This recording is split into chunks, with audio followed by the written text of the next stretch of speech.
like to be heard? Well, yes, I would. Okay, I'll hear you. What is it about? Your Honor, we are not only renewing our objection to the alleged harassment evidence that came in yesterday, but we're specifically moving to strike that testimony and specifically asking the court, before we get started today, to instruct the jury that they are to disregard that evidence. And I wanted to point out to the court that it is our view we didn't even come close to opening the door to that evidence. I had just asked the witness if she had turned over those text messages to the state police when she spoke to them on August 25th of 2023. I've asked every witness when was the first time that they spoke to the state police. That was the first time Allie McCabe spoke to the state police. None of that conversation had anything to do with harassment whatsoever. It was strictly related to the death of John O'Keefe and the investigation of John O'Keefe. I stayed completely clear of any discussion of harassment whatsoever. I only focused on the federal grand jury and the approach by the state police on August 25. I opened no door. I didn't even approach the door.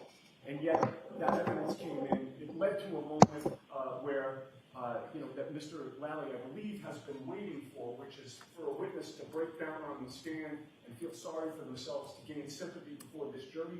It was prejudicial to our client. It's prejudicial to our defense. It is error, and we're asking the court to correct it. All right. What do you say, Commonwealth?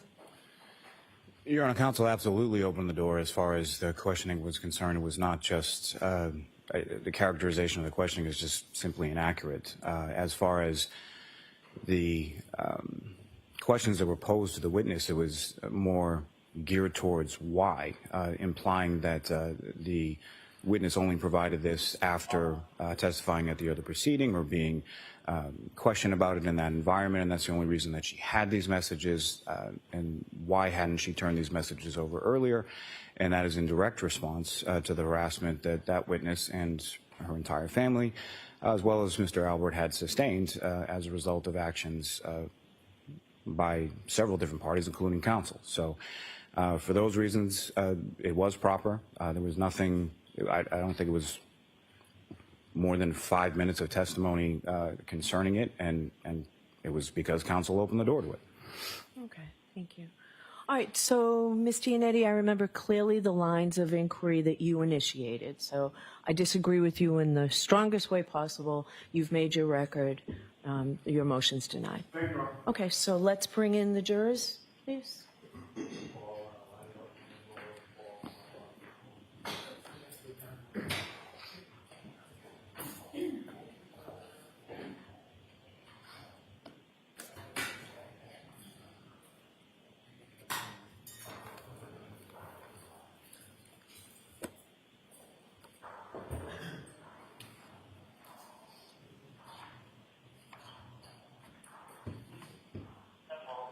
Jim?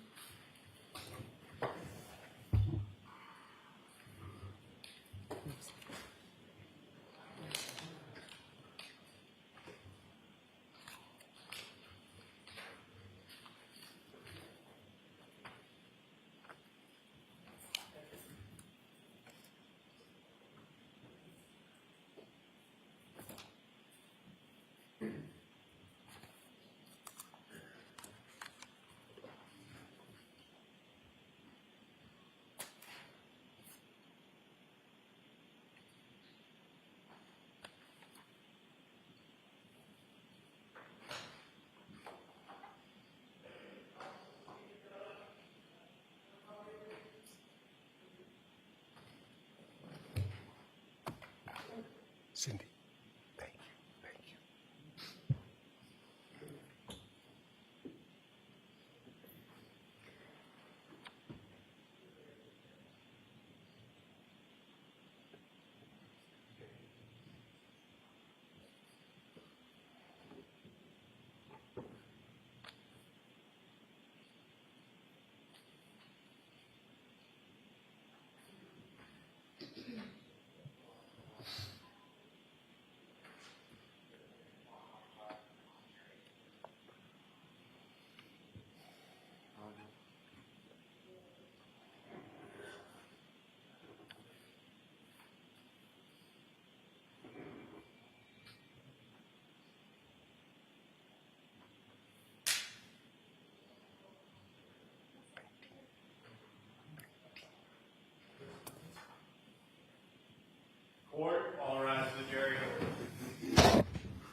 Hear ye, hear ye, hear ye. All parties having anything to do before the Honorable First Justice Beverly Pannoni, now sitting in the Dedham Superior Court, within and for the County of Norfolk, draw near, give your attendance, you shall be heard.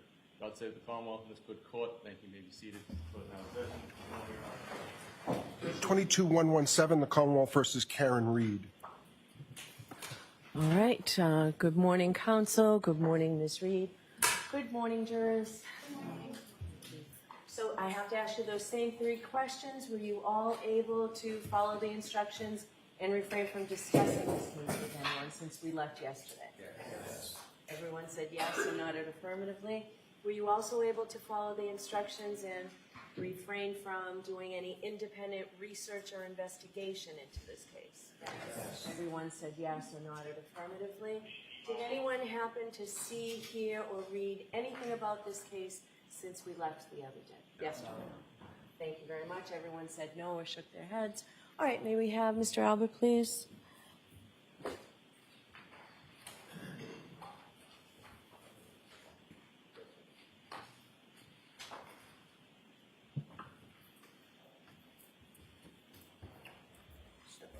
Step on me.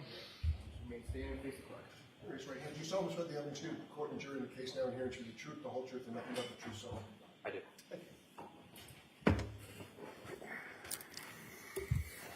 All right, whenever you're ready, Mr. Jackson. Thank you, Your Honor.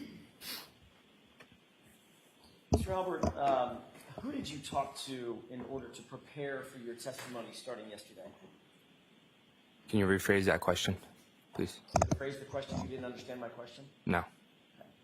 Who did you speak to in order to prepare for your testimony yesterday? My lawyer. Other than your lawyer, who did you speak to prepare for your testimony yesterday? No one. You didn't speak to your parents? No.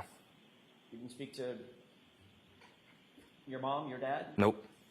At any time before yesterday about your testimony or your statements? Nope. Did you discuss with your parents their testimony? No. So after they got off the witness stand, your dad didn't come home and say, here's how my day went? No. Your mom didn't come home and say, here's how my day went? Nope. The Albert family just ignored the fact that both of them testified in a court of law before a jury about the events of January 29th, 2022. Nothing was ever said? No. Did you talk to Mr. Lally at any point before yesterday in preparation for your testimony? Before yesterday, you said? Correct. Yes. Tell me when. Want to say a month ago about. What did you talk about? I got prepped for this. Tell me what that means. What does it mean to prep for this? What I'm going to be getting asked. Okay. Remember my first question, very first question this morning? I said, have you spoken to anybody in order to prepare for your testimony? And you said no. Yeah. Okay, so that's not true. You spoke with Mr. Lally. Okay. Yes. It's not an okay, it's yes or no. Yes. Okay. You said that was about a month ago, correct? Correct. Around a month ago. Tell me what, I'm sorry, I didn't mean to. Around a month ago. That's it. Tell me what you and Mr. Lally discussed. The questions I would be asked here. Can you be more detailed? I don't remember everything he said. Did he go over the questions that he believed he would ask? I believe so. Did you give him answers to those questions that you believed you would give in response to his questions? Yes. What questions did he tell you he was going to ask? I don't remember. What answers did you tell him you were going to give? I don't remember. That was just a month ago, right? Yes. Obviously, you've been thinking about this case quite a bit, haven't you? Yeah. Over the last 2.5 years. No. How long have you been thinking about this case? Since people started writing about me on the internet. How about since you were at a house where an individual ended up dead on the lawn the next morning? Did that prompt you to start thinking about this case? No. Not so much, huh? Nope. Did you speak with, when Mr. Lally spoke with you, who else was there? the witness advocate, I believe, and Steve Nelson? yes, Who else? and is it Sergeant Tully, I believe? Tully, T-U-L-L-Y? I believe so, yes. Okay. Anybody else? Not that I remember. Sergeant Tully taking notes while you were having this conversation with Mr. Lally? I do not remember. Mr. Lally taking notes? I do not remember. Do you remember being told by either Sergeant Tully or Mr. Lally that your conversation was being recorded? I do not remember.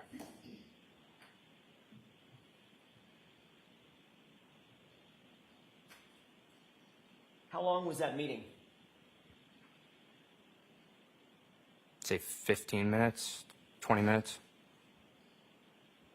Were you given any instructions by either Sergeant Tully or Mr. Lally about your preparation for your testimony? Can you rephrase that, please? Sure. Did they give you any instructions about your the preparation for your testimony? How they wanted you to answer questions? The No. tone and tenor of your testimony? No. How they wanted you to dress, for instance? No.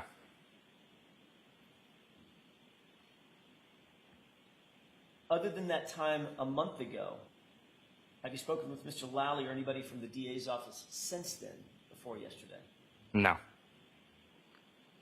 You watched any coverage of this case online? Nope. No social media?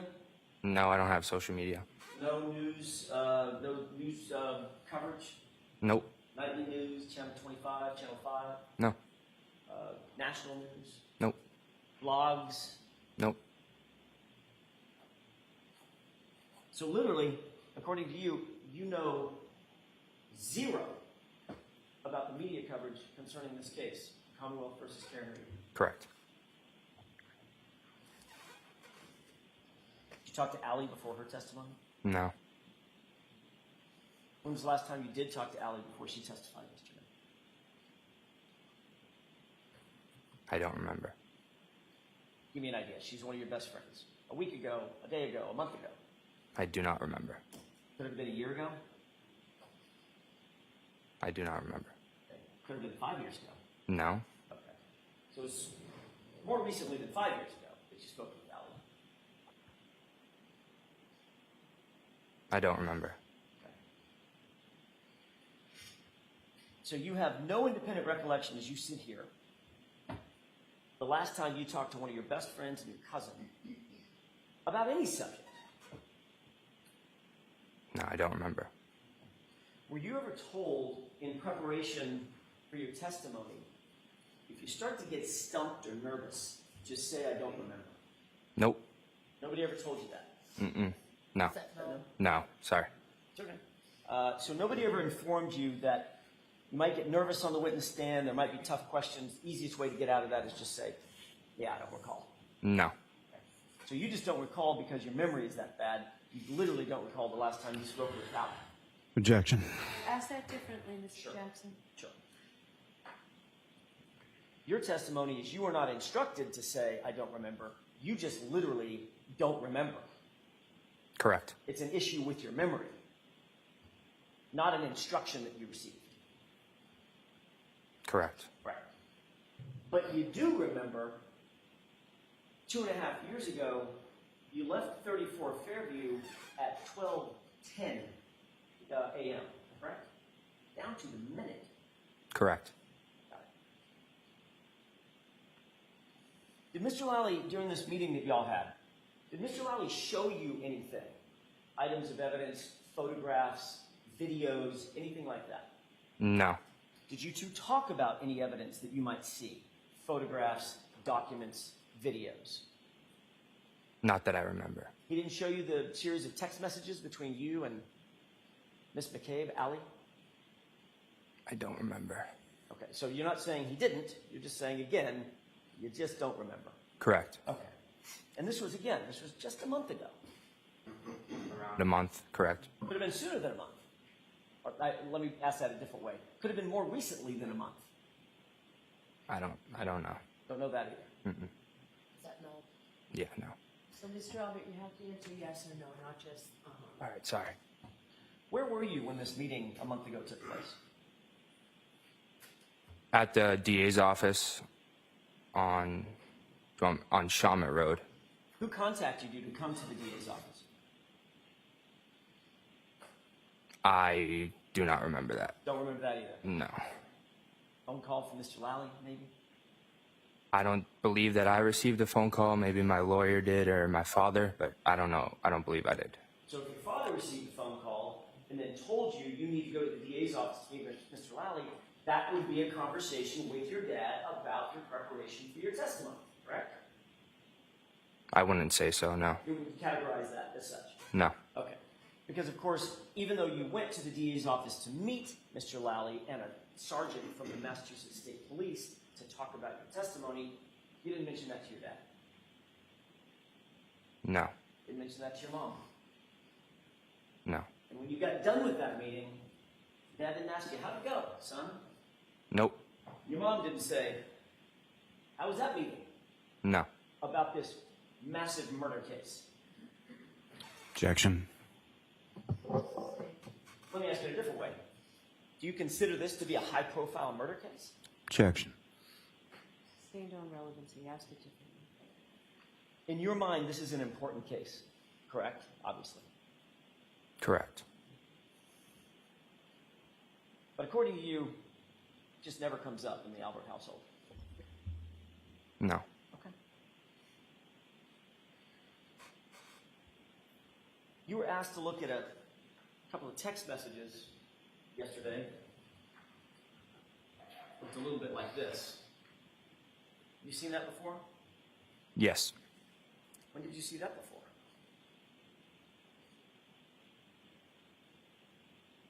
Yesterday. Before yesterday? Had you ever seen that before? On my phone, yeah. Okay, other than on your phone when you made the screenshot, had you ever seen that before? Mr. Lally ever show it to you? Not that I remember, no. So you two didn't discuss that in your meeting a month or less ago? We could have. I don't remember. But again, you don't remember. Is that no? No. Did Mr. Lally tell you why he wanted to question you about those text messages? I don't remember. Did Mr. Lally tell you anything about what you might be asked on cross-examination? No. Did he ask you about any videos that you've ever posted? No. Did he ask you about any comments you've ever made online? Nope. Any photos you've ever been in? No. Any fights you've ever been in? Nope. Who's Courtney Proctor?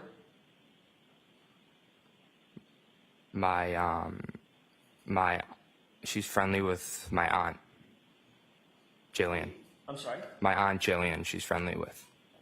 When you say friendly with, describe that. What do you mean by friendly with? I know that they're pretty friendly. Have you ever been to Courtney Proctor's home? Yes. How many times would you say over the years? 4 or 5, maybe. Her family is close to your family, it's fair to say. Not that close. Close though. When you say not that close, but close though, what does that mean? I'd say we were more close when I was younger, not when I got older. Okay. How old are you now? You're 20? Correct. May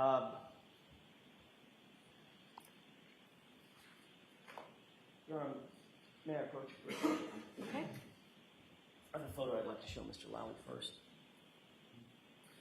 Ma'am? Yes. Thank you. Take a look at that photo and tell me if you recognize it. Just look at it to yourself, please. Let me know after you studied it for a second. Yep. You recognize the photo? Yes. Who's in that photo? Objection. So the objection sustained as to the content of the photos. Did you want to come to sidebar and explain this to me?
May I approach you? Yes.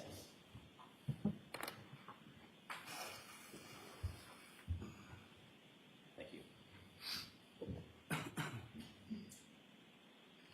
Mr. Albert, approximately when was that photograph taken? Objection. No, we can get that, but we'll answer that question.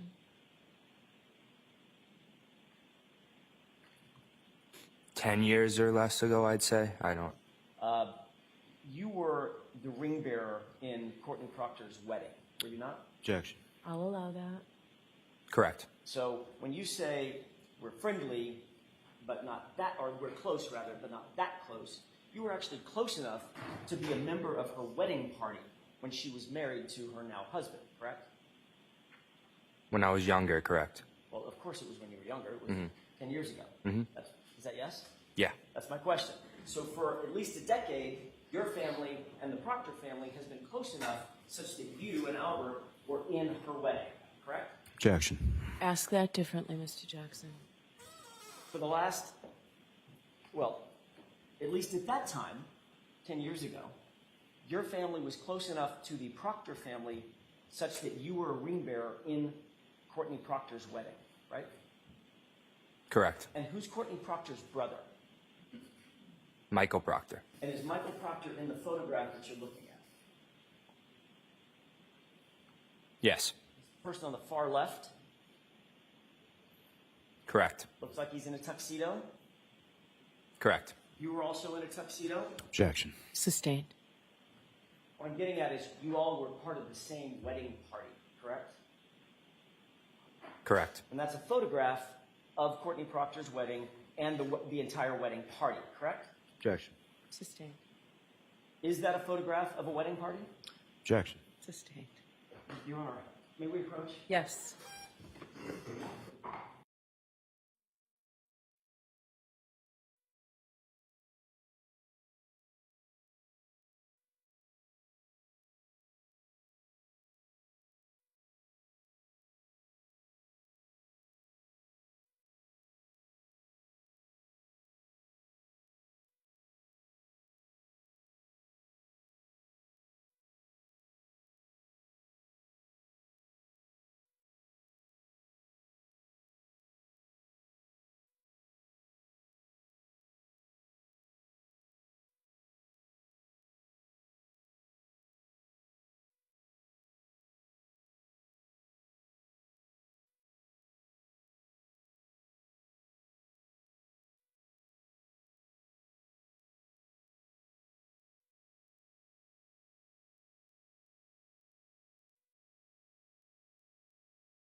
Yes. Thank you. Mr. Albert, I want you to look at that one more time.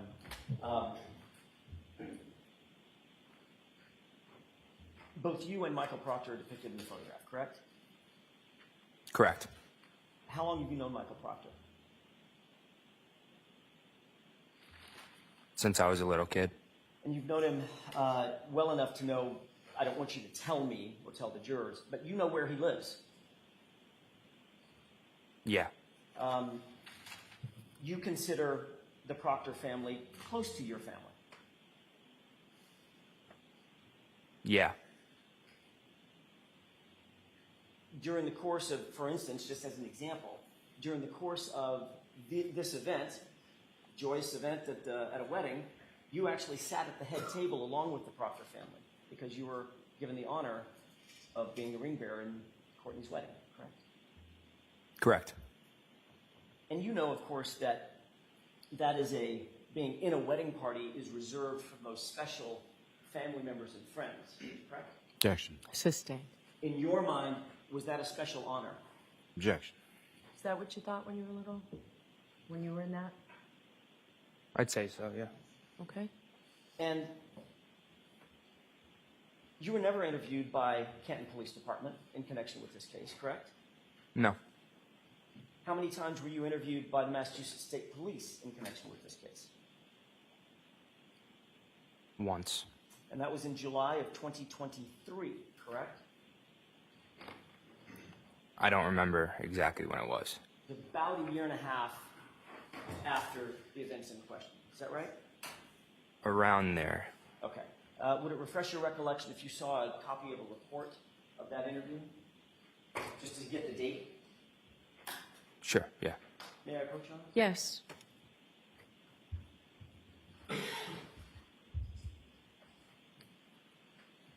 I may have just a moment, Your Honor. Yes.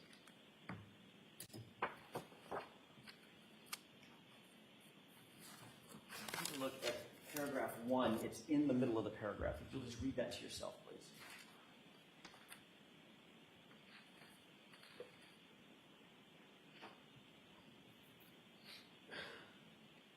Got that? Yeah.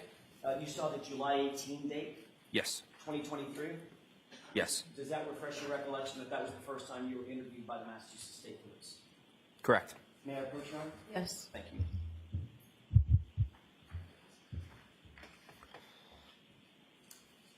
Who conducted that interview?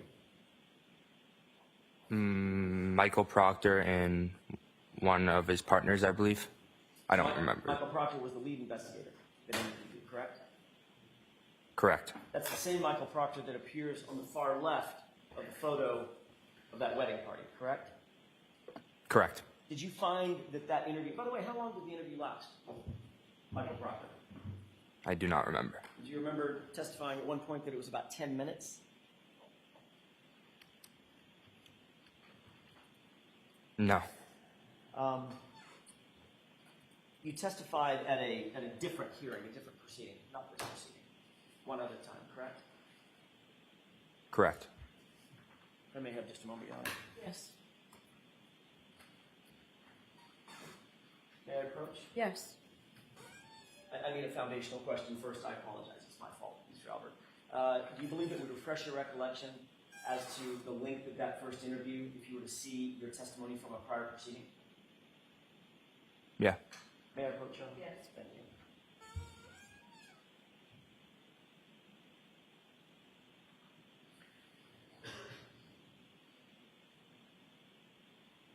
Take a look at this, and I'm going to direct your attention to line 18 and 19 of that transcript. Let me know when you've reviewed it.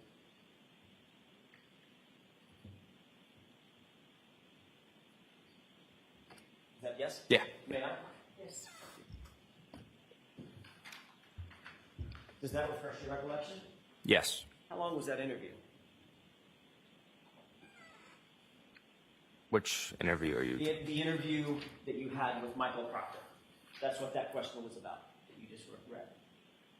I still don't remember. Okay. Do you recall that it says that you testified? Question, how long Objection. did the interview last for? Objection sustained where his memory is not refreshed. You can do this differently, you know that. Did this refresh your recollection as to the question and answer, how you answered the question, how long that interview lasted? Yes. Okay. Did you say 10 minutes? Yes. So during the course of that 10-minute conversation that you had with Michael Proctor, what was the tone of that interview? You understand what I mean by tone? I do not understand. Okay. Was it hostile and accusatory? Not that I remember, no. Was it antagonistic or confrontational? Can you use different words, please? Sure. Was he being mean? No. Okay. He was being nice, right? Professional, I'd say. Yeah. Because you've known him almost your whole life, right? Yes. He was friendly and cordial, Correct. and the interview was comfortable. Say it again. The interview was comfortable. Correct. You didn't feel like you were on the hot seat. No.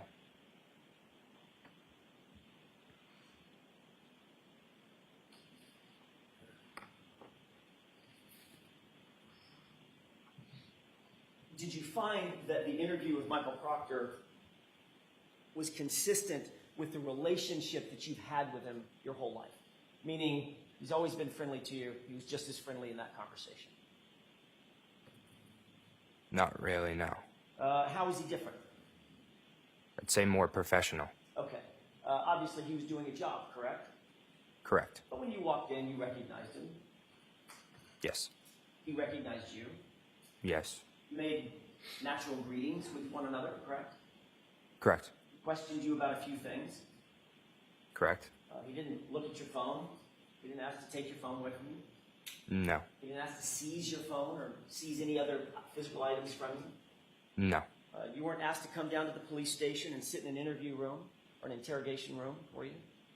No. Matter of fact, where did the conversation take place for those 10 minutes? In the DA's office on Shawmut Road. DA's office on Shawmut Road. Who else was there other than Trooper Proctor and his partner at the time, Trooper Clark? Can you Who repeat? else was there? Was it just Trooper Proctor, Michael Proctor, and Clark? Yes. Okay, so it was just the three of you.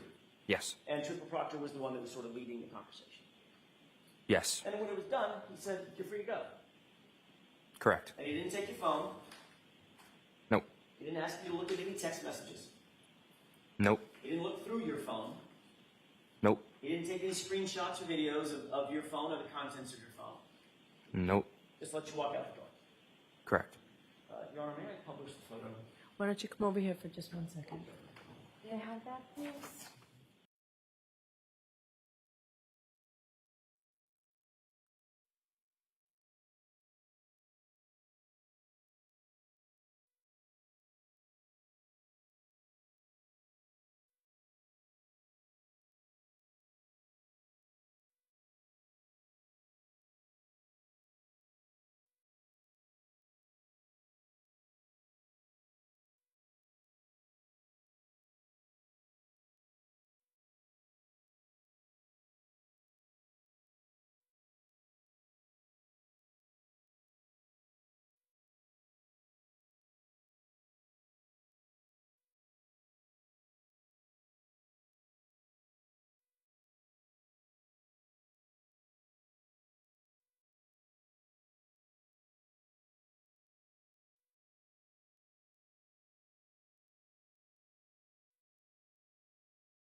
May I inquire you? Yes. Thank you. Mr. Albert, I want to shift gears for a quick second. On July 27th, you and your attorney appeared at a hearing in a separate proceeding, correct? I don't. Let me ask it a different way. You testified at a different proceeding, not this trial, but a different proceeding. Correct. Okay. You were put under oath. You appeared with your lawyer.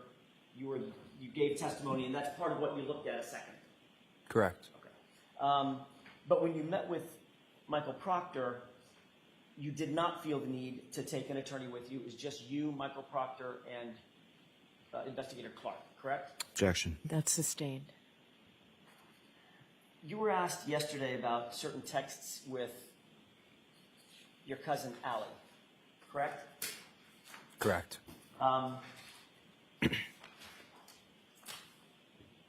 Allie is obviously family, Yes. but she's more than family. She's also a good friend of yours. Correct. As a matter of fact, she's one of your best friends. Correct. And at your age, this is not meant to be pejorative, but we're different generations. At your age, your most convenient way of communicating is through text messages, correct? Correct. I mean, if you're going to grab a buddy and say, let's meet at the such and such ball field or whatever, you're going to text them probably, not call Either or. them. Okay. But texting is pretty common between you and your friends. Yes. Texting is certainly common between you and Alan. We've already seen evidence of that, right? Yes. And that's generally how you like to communicate with Alan. I'd say so, yeah. In fact, when you reached out to her for a ride, there were like 8 text messages back and forth just for a pickup, correct? Correct. Yeah, just move your arm. Sure.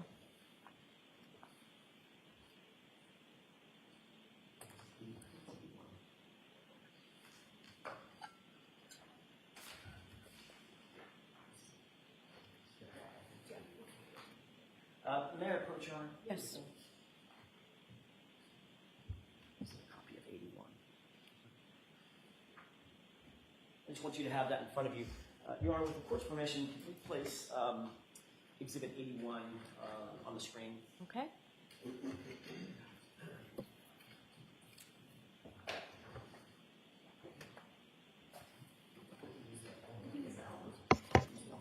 Your Honor, may I approach? I need to use the Elmar instead of... Okay. Is there an objection to that? No, Your Honor. All right. May I have that back? I thought you meant approach over here.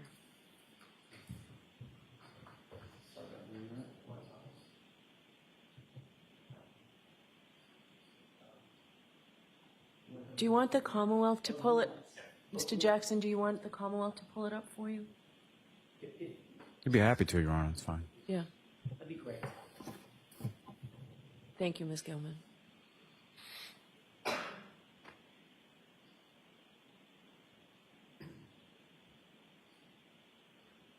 I approach the witness? Yes.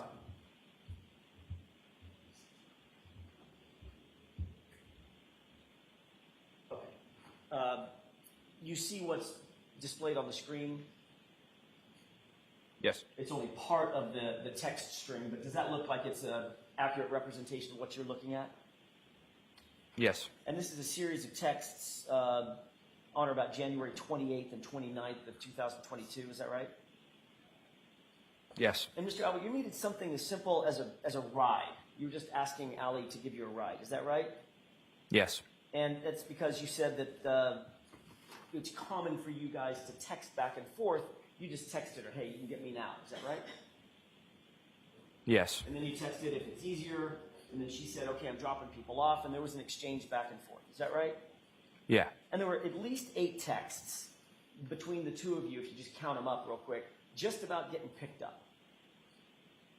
Yeah. But if you scroll down a little bit, after the end of that text string, that ends at 12:10 a.m. and it says okay.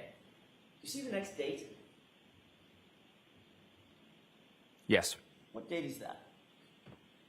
February 20th. That's nearly a month later, correct? Correct. So there was a gap after January 29th, 2022, when you found out that a man had ended up dead on your uncle's lawn, and you and Allie did not text each other for a month, not once. Objection. Sustained as to that form. Ask it differently. Isn't it true that on January 29th, later in the day, you found out about John O'Keefe and his condition, the fact that he died? Objection. Is that true? Did you find out that day? Yes. Okay. So you were well aware of, thank you. We can take that down. You were well aware, Mr. Albert, that something very tragic had happened at your uncle's house, Brian Albert's house, right? Correct. And you were aware that you had been at your uncle's house that night, right? Correct. You're also aware that, according to you, Allie McCabe was the one that picked you up and took you from that location. Correct. And notwithstanding the fact of this tragedy, you and Allie didn't text each other one time for a month. Is that right? I don't think that's correct. So where are those texts? We text on other platforms too, so I'd say other apps. So is there a reason why you decided for the next month to just switch platforms to maybe Snapchat? Objection. I'll allow it. No reason. Are you sure that you switched platforms? I'd say so, yeah. Why did you switch platforms? We go back and forth, I'd say, between platforms texting. You switched platforms because you know that Snapchat deletes all communications, correct? Objection. Ask it differently, Mr. Jackson. Do you know that Snapchat has an auto-delete function on it? If your app is set to that, yes. Your app was set to that, wasn't it? I do not remember that. So again, your memory is failing you. Can you rephrase that? Sure. Once again, your memory is failing you. You just Objection. don't remember. Objection. Ask it differently, Mr. Jackson. Isn't it true, Mr. Albert, that you either switched platforms or deleted the texts because you did not want your text communications with Allie McCabe to be discovered? Objection. Overruled. Is that right? That's not true. So where are those communications? I do not know. Can't produce them right now, can you? I'm not sure. So in the days, the hours, and days and weeks following the death of John O'Keefe, your communications with your best friend, Allie, the person who gave you a ride home that night, they're just gone. Right? I'm not sure. You testified that you provided Exhibit 81, what we were just looking at and you're still looking at in front of you, as a screenshot of your communications on January 29th, 2022 with Allie McCabe, correct? It was a screenshot. You say that again? Sorry. You provided that item as a screenshot, not as an actual text to law enforcement. Is that right? I don't believe so. Okay, do you know what a screenshot is? Yes. What's a screenshot? When you take a picture on your phone. That's a picture from your phone. Yes. Okay, so it is a screenshot. Yes, it is a screenshot. Okay, that's my question.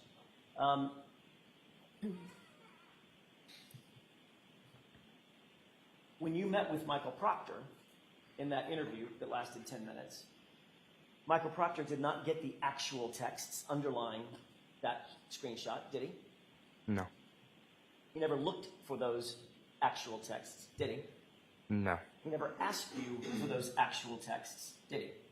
No. And you never volunteered to give him those actual texts, did you?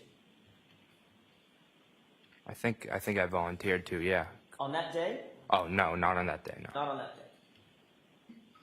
You know what a phone extraction is? Not familiar. Okay. Have you ever heard of a phone imaging or a phone extraction or a forensic extraction? Any of those words sound familiar? Not really, no. Michael Proctor never asked you, I think it's fair to say now, given that answer, Michael Proctor never asked you if he could do a phone extraction of your cell phone, did he? No. He never asked if he could take a forensic image of your phone, did he? No. Do you know what metadata is? Nope. You know the dates and times. You take a photo on your phone.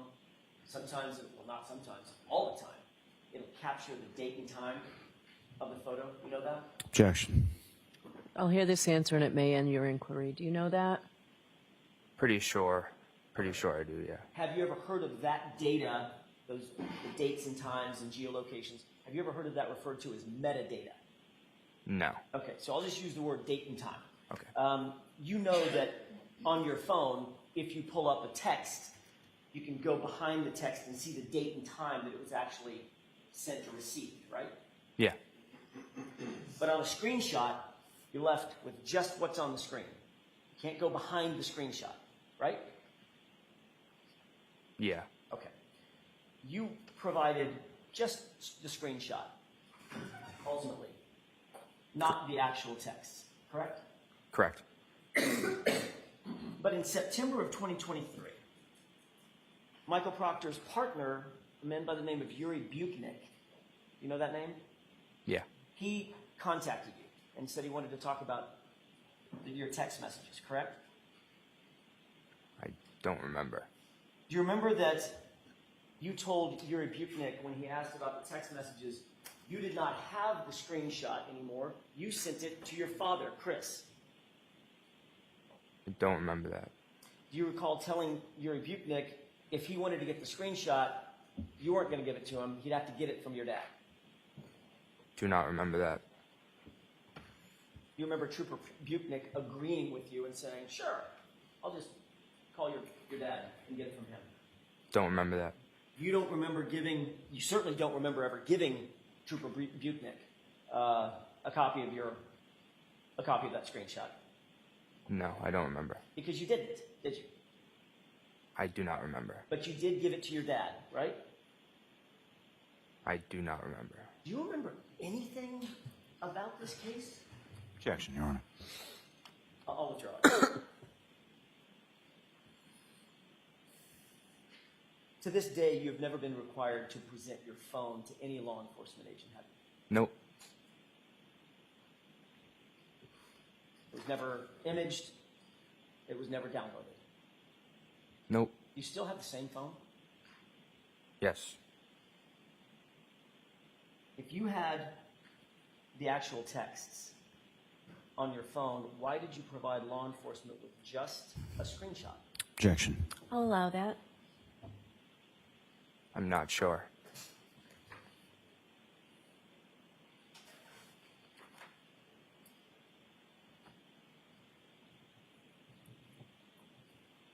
You were shown a photo yesterday of you in February of 2022 with your aunt. Remember that photo? Mr. Lally showed you that photo, Correct. and he said he wanted you to pay special attention to your face and hands and extremities. Asked you if there was anything unusual about that. Yes. You said no. In that photo, absolutely nothing unusual in February of 2022 about you, your face, your hands, fists, nothing, right? Correct. I want to draw your attention to February 26th, same month, less than a month after the incident. You were at a place called Fenway Johnny's with your buddies, weren't you? Correct.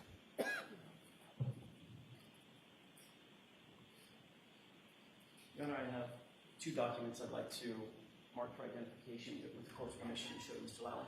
Okay. One and two.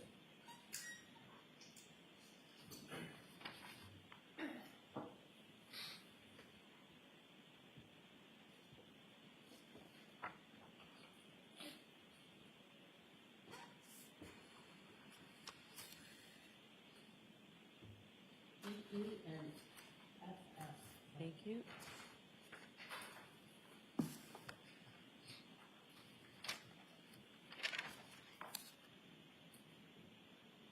Okay. Okay, present these to the witness. Yes. May we approach? I may as well see them. I'll end up seeing them in the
So you're putting it in evidence before you display it? Sure. May I approach one more time? Yes. Just allow me.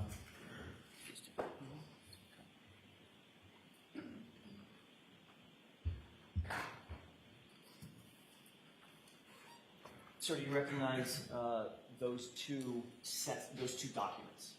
Yes. Taking a look at the one that's got multiple documents on it, I don't want you to tell me what's on it. Just tell me if you recognize the picture that's in the middle to the right. Yes. Okay. And then looking at the second document, which I believe is marked EE for identification at this point, does that appear to be a true and accurate enlargement of the first thumbnail? Yes. And those were taken on that photo was taken on February 26, 2022. Yes. At the place called, I think it's called Fenway Johnny's, right? Correct. Okay. May I publish the Put it into evidence first. move for the admission of just EE? So you need to get it to the court reporter.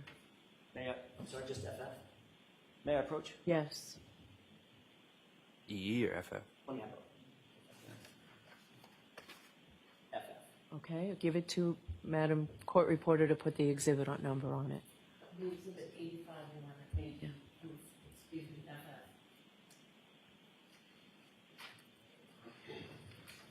May I? Yes. Do you see that photograph that's being displayed? Yes. Are you in that photograph? Yes. Which person are you? In the middle.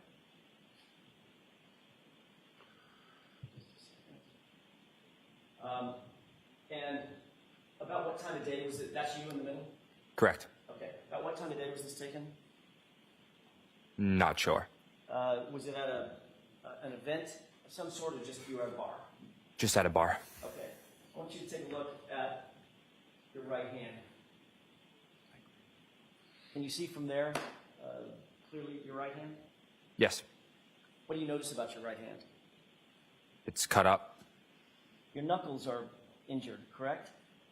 Correct. Now, you didn't take this photo, did you? Nope. That photo was never on your phone. In other words, it wasn't a friend of yours that took the photo, correct? No. This was taken by an event staff member, is that right? Correct. It was later posted on social media, isn't that right? Correct. You could not access the metadata, you couldn't access the time and date of that photo, correct? I'm not sure what you mean by You that. couldn't manipulate the time or date this photo was taken? No. This photo is completely sort of out of your control, isn't that right? Correct. And it was controlled by the event staff at Fenway Johnny's. Correct. And on February 26th, less than a month after the incident at Fairview, that's what your right knuckles look like, correct? Correct. And this is a true and accurate depiction of your condition on or about February 26th, correct? Correct.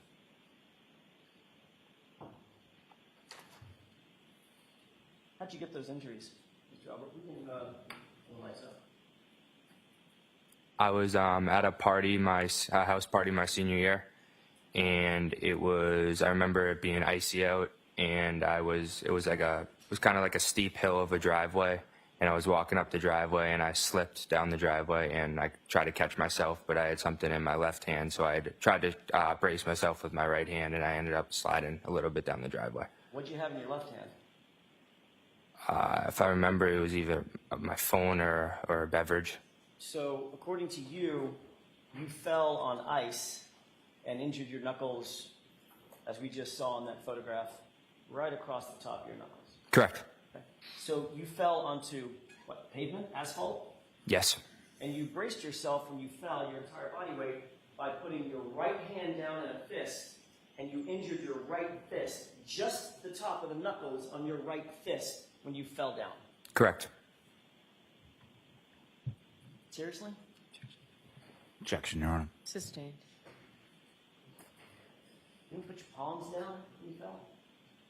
No. You felt your entire body weight on your right fist and just injured the top portion of your knuckles, correct? Correct. Those injuries to your knuckles look an awful lot like the type of injuries that you would get in a Objection, Your Honor. Sustained. You ever been in a fight, sir? Other than with my brothers, no. You've never been in a fight Nope. your entire life. Other than with my brothers, no. Never hurt your knuckles before. Not sure what you mean. Never hurt your knuckles in a fight. No.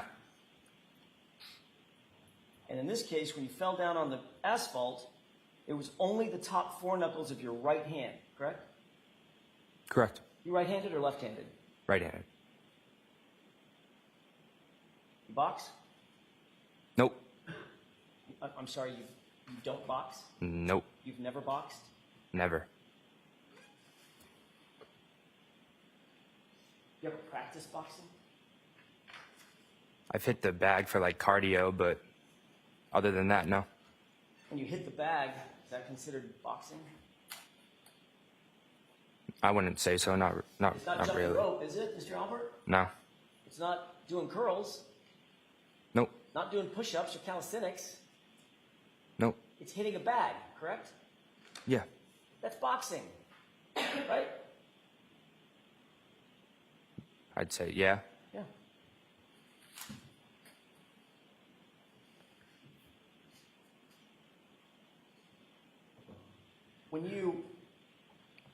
When that photograph was taken at Fenway Johnny's, those knuckles looked like they had been re-injured from a prior injury. No? No. Just falling on the asphalt. Correct. Any other cuts or scrapes from that terrible fall on the asphalt? Objection, Your Honor. I'll rephrase it. Any other cuts or scrapes or injuries from that fall? I don't remember. Just your right knuckles. Yeah.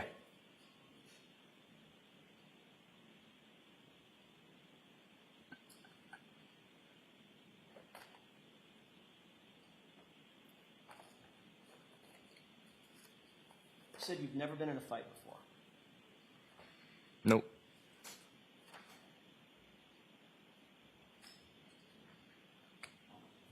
Did you post a video? You threatened that you're going to... Objection, Your Honor. The objection sustained. I'll see you at sidebar on this. I'm familiar with this.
I'm going to send you out for a recess. We have some work we have to do here. Wasn't early enough for me to get you coffee and bagels. I apologize for that, but we'll be a little bit. So we'll send you out for the morning recess. All rise for the court, please. Here, follow me.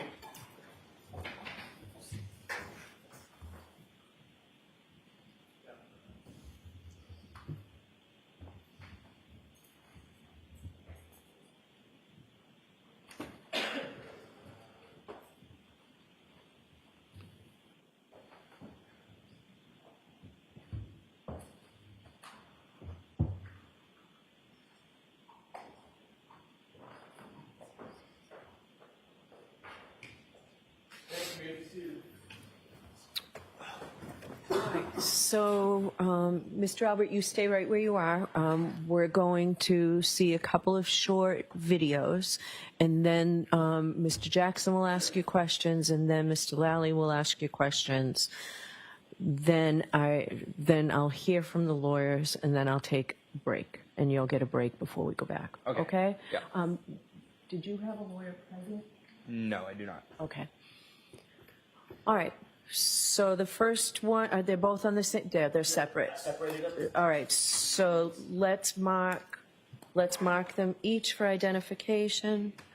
The one I'm holding in my right hand, Bring it up. I'll call Advantage. Okay, That would be GG for identification. thank you. Good luck.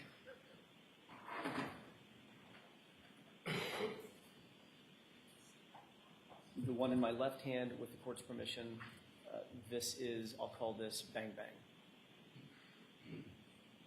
That would be HH for identification. All right, thank you. All right, so play GG first, please. Yes, Your Honor. Yo, your advantage boys, I will beat all your asses. I promise you, I will fuck you all up. Pull up, bitch. Okay, and the next one, please.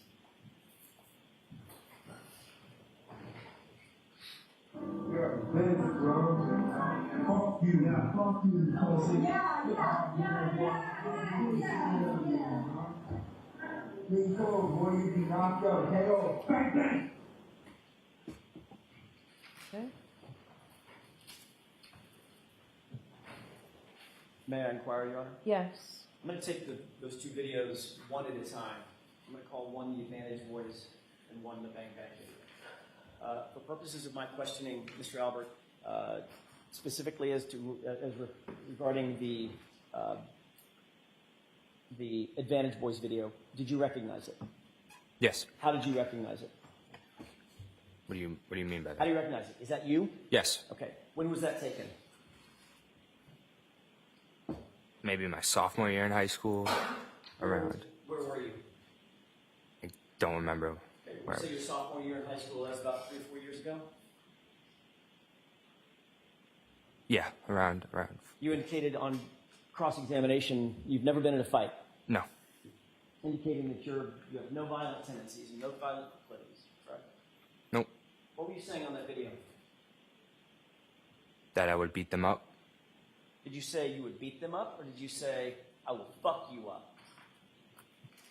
I said I will F you up. No, you didn't say, I will F you up. What did you actually say? That I would fuck them up. You also said something about beating somebody's ass, right? Correct. What did that mean? That I would beat them up. So when you said, I will fuck you up and I will beat your ass, was that a friendly invitation? No. That was a threat, correct? I don't know if I would call it a threat. Don't? I'm not sure. Someone walks up to you. I'm not going to do it. But if someone did, walked up to you and said, I will fuck you up. I will beat your ass. You wouldn't take that as a threat? If they walked up to me, yeah. But if they didn't walk up and just shouted it across the street and stood there and said, I will fuck you up, I will beat your ass, that's not a threat. I'm not sure. Yeah, I think you are sure, sir. All right, so that I'll strike if the Commonwealth standing up and objecting. Were you threatening these Advantage Boys guys, whoever they are? Yeah, kinda. Were you Kinda, threatening them with violence? kinda, yeah. Yeah. In the second video, you said, fuck you a number of times. And then you said, KO, you said, pull up, KO, bang, bang. Right? Correct. Explain that to me. I'm not sure, like, explain what I said. Is that a threat? Yeah, Pull up, bitch. Right? yeah. Who are you talking to? Those same Advantage kids. Got it. So you're threatening them yet again, a second time. Yeah. What does pull up mean? Like, come by. Yeah, meaning get over here. Right? Yep. Because when you do, I'm going to fuck you up. Right? Yeah. Meaning I'm going to fight you and I'm going to put you down. Correct? Correct. That was your threat to them. Correct. Can we get a time on this second one? Of course. When was the second one, the bang bang threat made? Before or after the Advantage Boys? I'm not sure. After? Might have been this same night. I really don't know. Well, you're dressed completely differently, so it's probably not the same night. You would agree with that. Unless I could have changed my shirt. I do that often. Okay. So you changed your shirt and on the same night.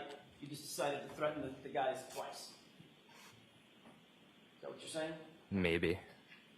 You're not sure? I'm not sure. Was it around the same time frame? Around, yeah. All right. The fact of the matter is, Mr. Albert, you do like to fight, don't you? Nope. The fact of the matter is, you showed up at another hearing, at another proceeding, to testify, and you showed up with busted knuckles then, too, didn't you? Do not remember. July 27th, 2023, do you remember being at another hearing? Yes. Do you remember being questioned by some attorneys? Yes. Do you remember the question about the condition of your fist? Literally at the hearing? Yeah. It was obvious to the person that was questioning you that you had an injury to your fist, correct? Objection. Well, that's sustainable. I'll rephrase that. My apologies, Your Honor. You were asked questions by the questioner about the condition, the physical condition of your fist, weren't you? Correct. And you claimed at that time, well, let me back up for a second and ask a different question. They were asking because you had open injuries on your right knuckles yet again, didn't you? Correct.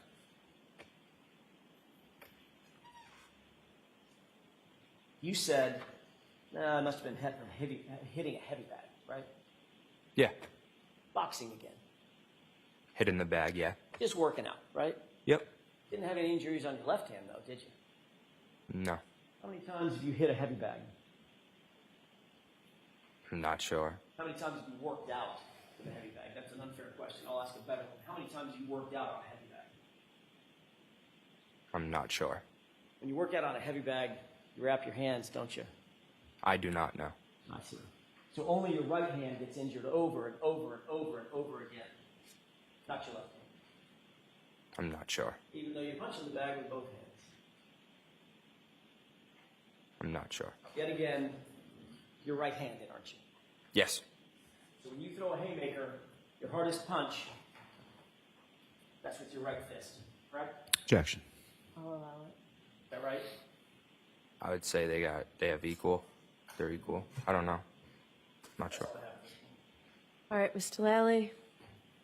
Thank you, Your Honor.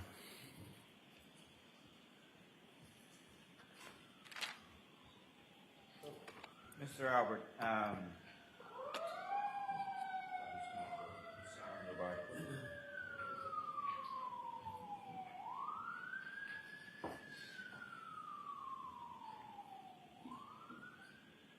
when those videos were made, you were a sophomore in high school, is that right? Around that, yeah. How old were you when you were a sophomore in high school? 16 years old. And so that would have been at least a couple years before January 2022, correct? Yeah. And as far as within those videos, well, as far as timing, so those videos were around the same time, both sort of same time period within your sophomore year, Correct. and relatively close to each other. Is that correct? Correct. And who or what is an advantage for? It's a club hockey team. And what, if any, relationship did you have with that club hockey team? None. And so, as far as what videos you were made and sending, were there any videos from that group that were made and sent to you? Text messages. And with regard to those text messages, generally speaking, what do they say? Just name calling me and my friends, calling us like pussies and stuff like that. So this was sort of a back and forth, is that correct? Correct. And do you even play hockey? Nope. And were these people around your age at that time? Yeah. And were they kids from the same town or different? I don't even know where they're from. Did you even really know these kids or what their names were or anything like that? Not at all. And was there ever any sort of physical fight or even a physical interaction with these other kids? Never. Did you ever even meet them face to face? Never. And with regard to Mr. O'Keefe, your neighbor who lived at the top of the street when you lived at Seven Meadows, you ever threaten him? Never. Did he ever threaten you? Never. Do you ever have any sort of back and forth exchange similar to what was up on the screen? Never. I have nothing further on that. Okay. Your Honor, may I, very briefly? You indicated, Mr. Albert, that this was your sophomore year in high school. But you were asked that exact same question under oath, the time frame of these videos in that other hearing, weren't you? I believe so, yes. You indicated under oath in that hearing that it looked like it was your junior or senior year in high school, correct? Maybe. I'm not sure Not sure. exactly what I said. Your senior year would have been what year, sir? 2022. 21, 22.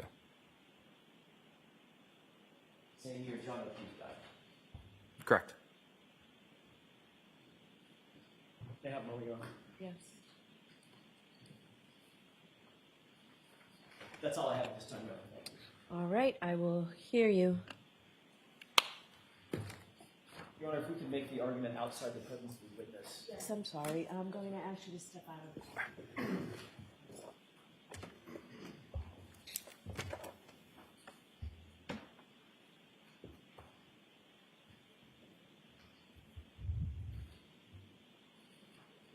Thank you, Your Honor. Hold on. Oh, I'm sorry. Oh, okay. Yeah. Okay, yeah, you cannot hear in that background. No problem. I appreciate you giving us the opportunity. Your Honor, it's very clear that these videos are highly, highly relevant, given the sanitized testimony that this witness has tried to present to this jury. He's indicated that he's never been in a fight, he doesn't have any violent proclivities, he doesn't have any violent tendencies. It's not in his countenance to do this. Mr. Lally opened this So door. you only got that through the voir dire? Understood. Okay, so the violent tendencies only came in through the voir dire. Well, that's not true. In front of the jury, he said, "I've never been in a fight." Okay, but that specific question, you said violent tendencies, it was unobjected to, but that was voir dire. Understood. Mr. Lally clearly opened this door yesterday. He presented a photograph or a series of photographs with this witness's family. His arm draped over his aunt. He's with his mom, looking very, very family-oriented, etc. And Mr. Lally went further than that and specifically said, "I want you to take a look at your face, and your hands, and your extremities. Do you see anything unusual or odd about that?"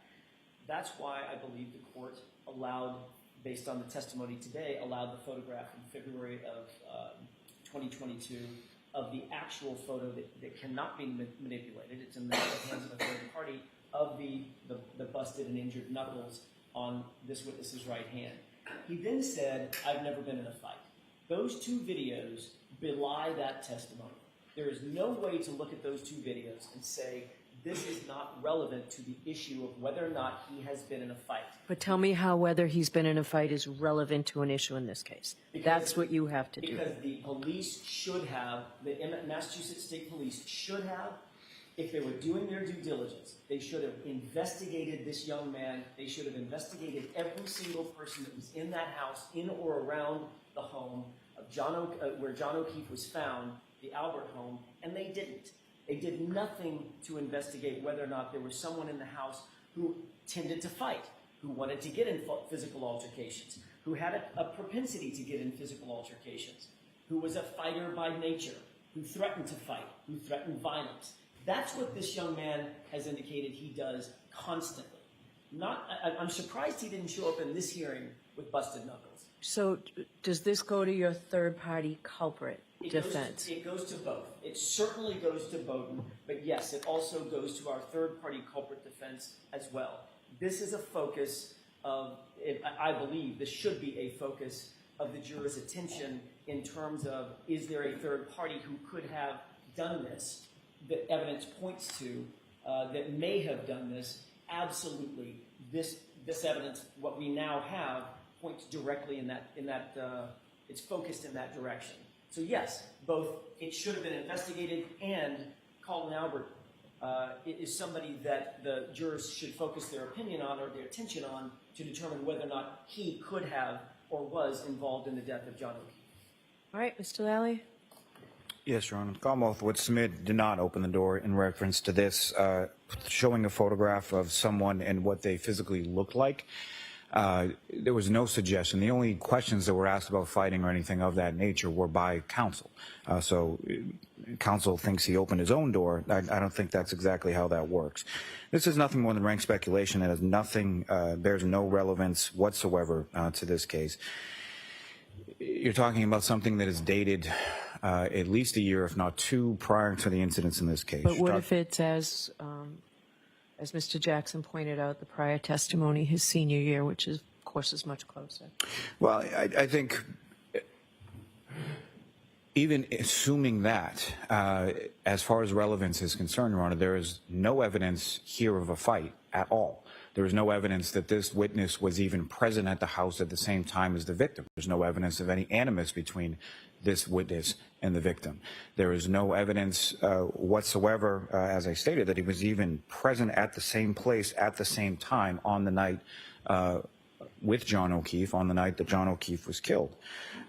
There is no evidence from even these videos of any physical altercation having taken place. So whatever juvenile beef that he and his friends had with individuals from another town, there's no evidence whatsoever of physical altercation. There's no evidence that there's a physical altercation even in this case.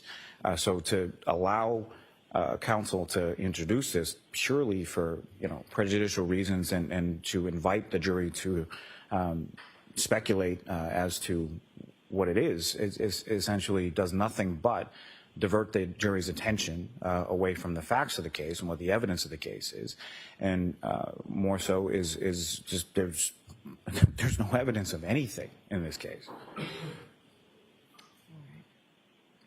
May I begin briefly? Yes. In terms of evidence of a fight, I don't know what Mr. Lau is talking about. He says there's no evidence of a fight in this case. John O'Keefe looks like he had been beaten to death. He's got two black eyes, a laceration over his right eye, a laceration over his nose, a giant wound on the back of his head, and he doesn't look like he was hit by a car. He looks like he was in a physical altercation. It's as plain as the nose on your face, and we have evidence that we have witnesses who are going to propound that evidence and present that evidence. So Mr. Lally and the Commonwealth can take whatever position they want to. If they think those injuries are consistent with being hit by a 6,000-pound truck, they can knock themselves out. That is not the state of the case, and they don't get to dictate the state of the facts. The facts speak for themselves. Second, with regard to whether or not Mr. Albert was home that night, or at the home that night in a position to be able to engage in a physical altercation, which, by the way, takes about that long, that is predicated on his own family members covering for him. Every one of the witnesses who testified basically are friends and families of the Alberts. And keep in mind, Your Honor, I don't think it's lost on anybody that Colin Albert was hidden, specifically and intentionally hidden from all of law enforcement for the first several months of this investigation. Nobody was willing to even say he was at the house. That is highly, highly suspicious. Given the gravity of what we have now, I would take an issue with one thing Mr. Lally said. He said this diverts the jurors' attention. I would agree it diverts their attention. It diverts their attention to somebody who possibly could be involved with this who was not properly investigated. And I'll submit. Okay, so may I have those 2 flash drives, please? Yes, no, I was asking Madam Courtney.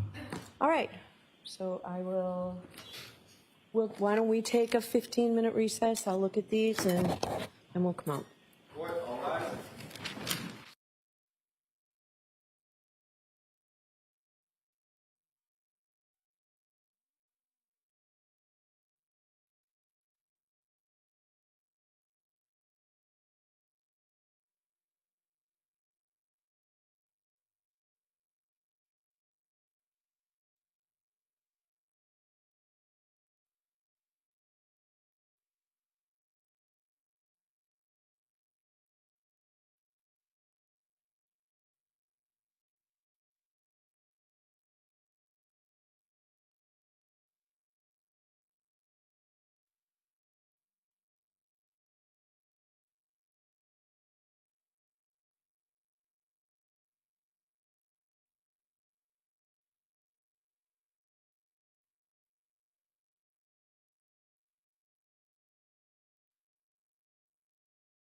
I actually will see counsel at Zappa. I wasn't sure this was coinciding.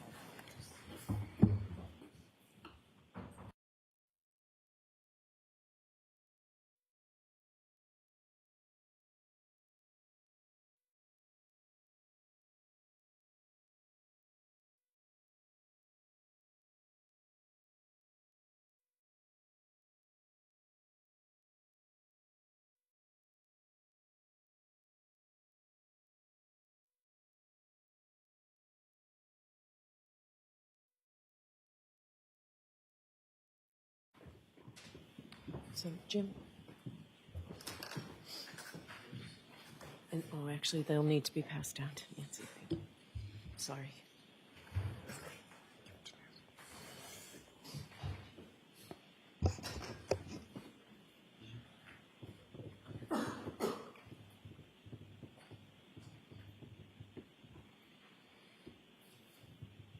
Okay, the witness can take the stand, please.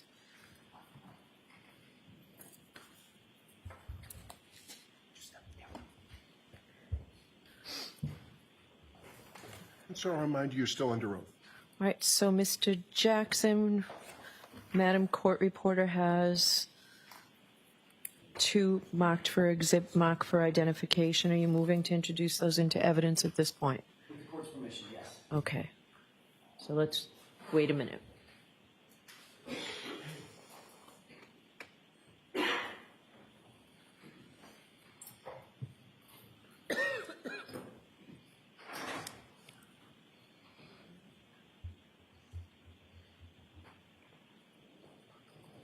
GG will be with the 86, Your Honor. Thank you.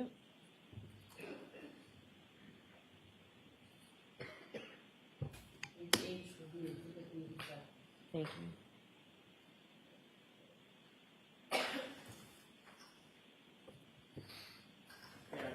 Yes. Thank you.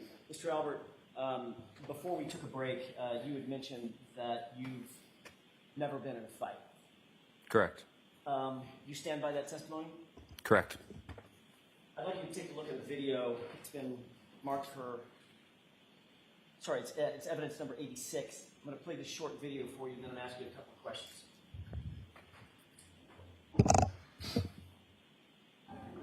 You guys are Benton's boys. I will beat all your asses. I promise you, I will fuck you all up.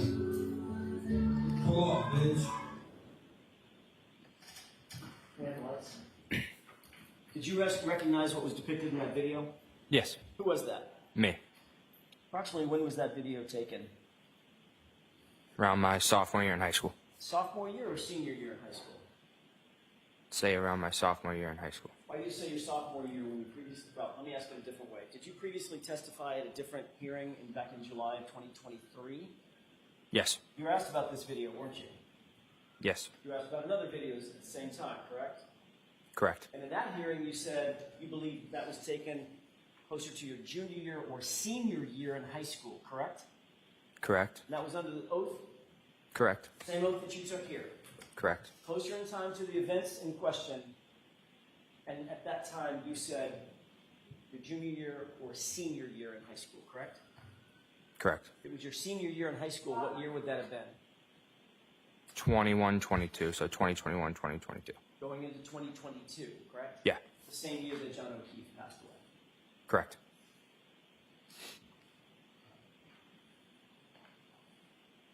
What did you mean by, I'm going to fuck you up? That I was going to beat them up. Actually, you didn't say beat them up. You said, I'm going to beat your ass, didn't you? Yes. That was a threat, wasn't it?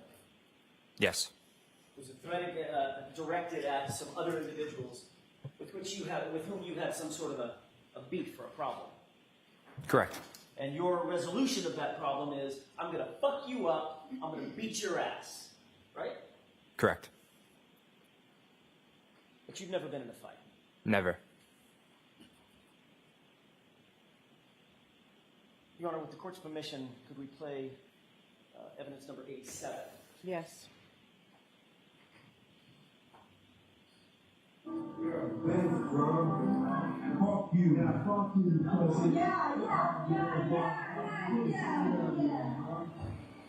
Being told, boy, you'd be knocked out. KO. Bang, bang. What? May I inquire? Yes. Mr. Albert, who was that in that video? Me. Was that taken around the same time? Yes. You indicated, you're a bitch, bro. Right? Correct. Was that a threat? Yes. More of an insult? Yeah, more of an insult. Calling someone out? Yep. Making them feel bad? Yeah. Prompting them to maybe fight? Objection, Your Honor. Yeah, I'll ask that question differently, Mr. Jackson. Also called him a pussy, didn't you? Correct. Derogatory comment? Correct. And then you said, KO, bang bang. Right? Correct. What's KO mean? Knockout. And what does bang bang mean? I'm not sure, honestly. You were just talking about knocking somebody out. Correct. And the bang bang just sort of flowed. Exactly. Was that a threat? Yes. And these threats that we've just talked about, that we've just seen, these are threats of physical violence, right?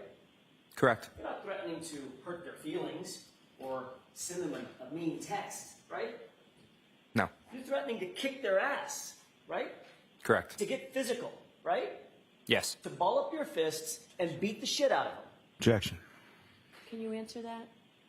Will you answer that, please? Yeah, can you repeat the question? Probably shouldn't.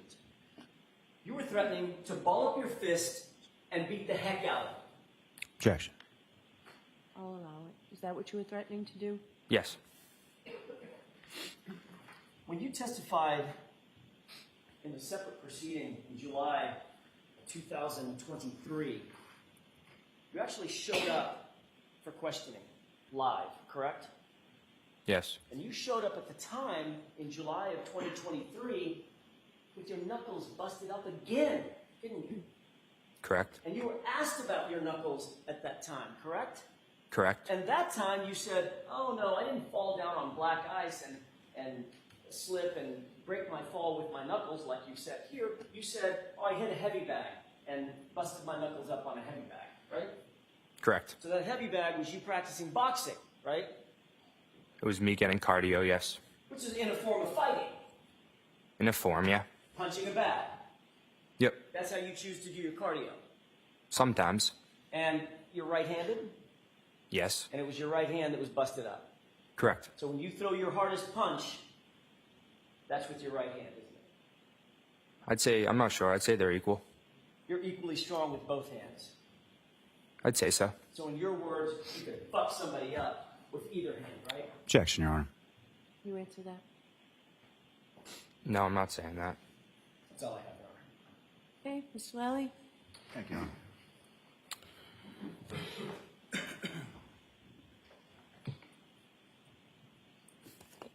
Your Honor, just before I begin, may we approach? Okay.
adjourn?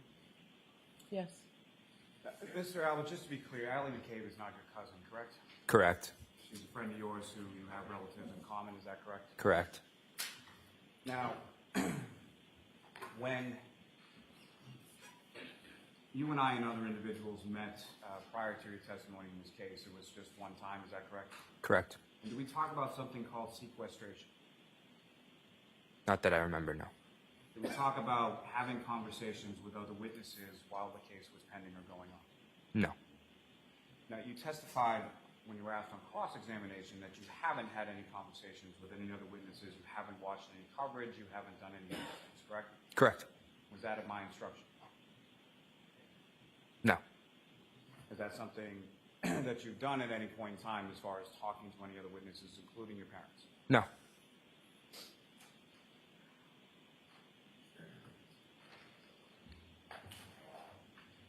Now, you were asked some questions on cross-examination about your family's relationship sort of with the Proctor family, correct?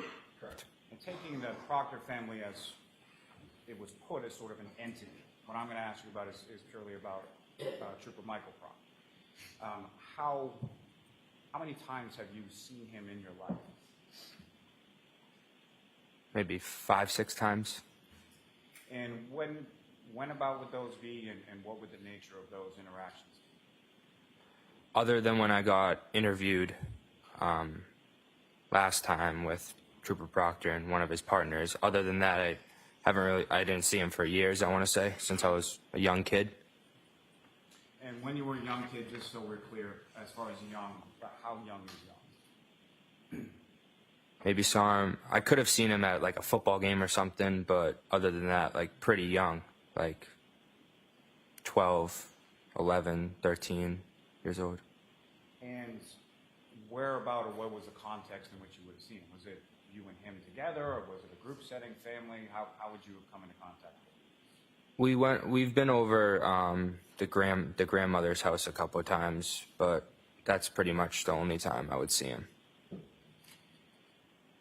Now, as far as the photograph that you were shown, as far as a wedding was concerned, you were a ring bearer in that wedding? Correct. And that was over 10 years ago, you said? Yes. But how old would you have been in that particular photograph or in that particular wedding? If I had to guess, 8 or 9 maybe, around there. Do you have any independent memory of that wedding or anything about that wedding? None.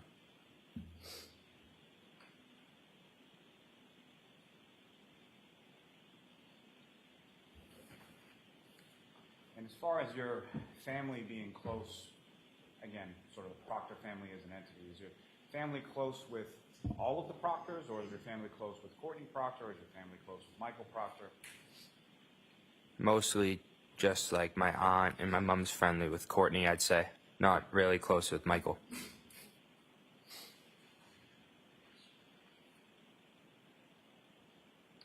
I have some questions about the text messages that were up on the screen yesterday and up on the screen today, as far as sort of gap between January 28th and February, is that correct? Correct. Now, you indicated that there were other means by which you would have communicated with your friend Ally McCabe, is that correct? Correct. Is that consistent with, is that only Ally McCabe, or is that consistent with other friends that you would communicate with? All my friends. So you would sort of switch between call, text, Snapchat, other apps, things like that? Exactly. And the top of that screen was the text messages regarding picking you up from 34 Fairview on January 28th or 29th, correct? Correct. Do you have any idea when the last time was? The text before that? Was it days, weeks, months? Not sure. That period sort of... Thank you. That period of sort of January 28th into February, is that, how would you characterize that? Is that a normal gap between times that you would have text communications with Ally McCabe? On iMessage, yeah, I would say so, yeah. And from photographs that you were shown yesterday during your direct examination when I was asking you questions, those were photographs from February 11th of 2022, correct? Correct. And Ms. McCabe was present at the house for your cousin Jack coming home from the Marine Corps as well? Correct. So you saw her on February 11th, correct? Yes. Now, the other photographs that you were shown today at some sort of bar or establishment, were those taken before or after the time at your uncle's house when your cousin Jack came home from the Marines? After. And after by days, weeks, if you know? Weeks. Now, with regard to questions you were asked about injuries to your hands, those are two separate incidents, one in February when you slipped on ice, is that correct? Correct. And one in July when you had struck a heavy bag, correct? Correct. And when you struck a heavy bag and got sort of injuries on your hands, were you wearing anything on your hand when you hit the heavy bag? Nothing. Nope. Have you received any sort of training in boxing, taking classes, anything like that? Never. So it's something you do as part of your workout, correct? Correct. You're an athlete, correct? I'd like to say so, yeah. You played sports in high school, correct? Yeah. And at least at the beginning of college, you played sports in college, correct? Correct. Now, you were asked about things about that February 26th photo at, I forget, was it Fenway Johnny's? Is that where it was? Correct. And you were asked about control over the photograph, correct? Say that again? You were asked different questions about your control over what you could do or alter with respect to the photograph, correct? Yes, correct. Ultimately, though, you were in control about whether or not you were photographed, correct? Yes. Nobody forced you to go up and pose with your friends or anything like that? Nope.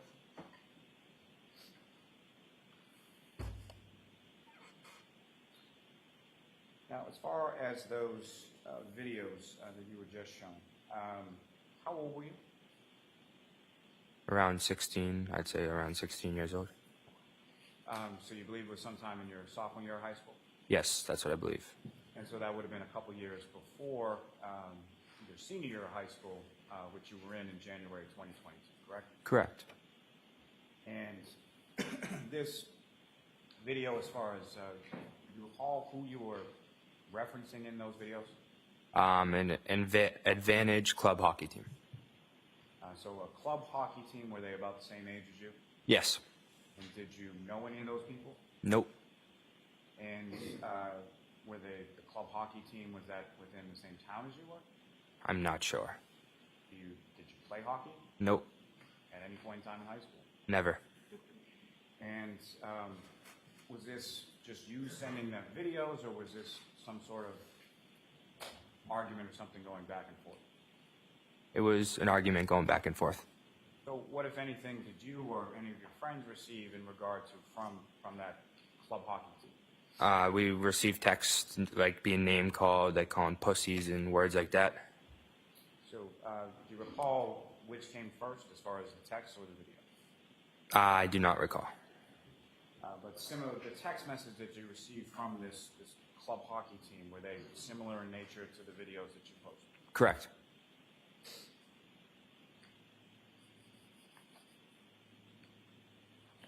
Do you recall what the argument was about with this other group of kids from this club hockey team?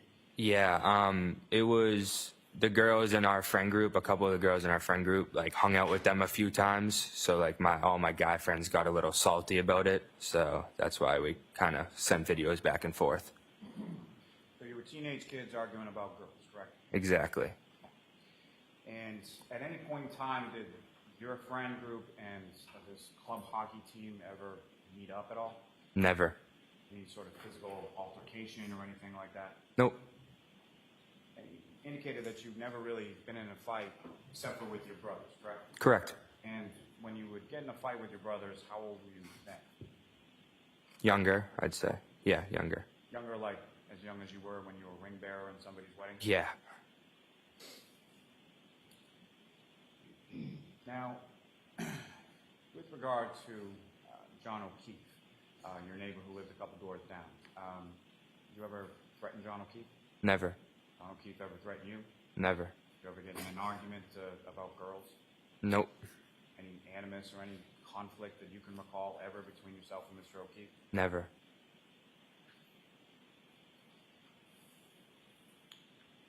Now, you were asked some questions on cross-examination regarding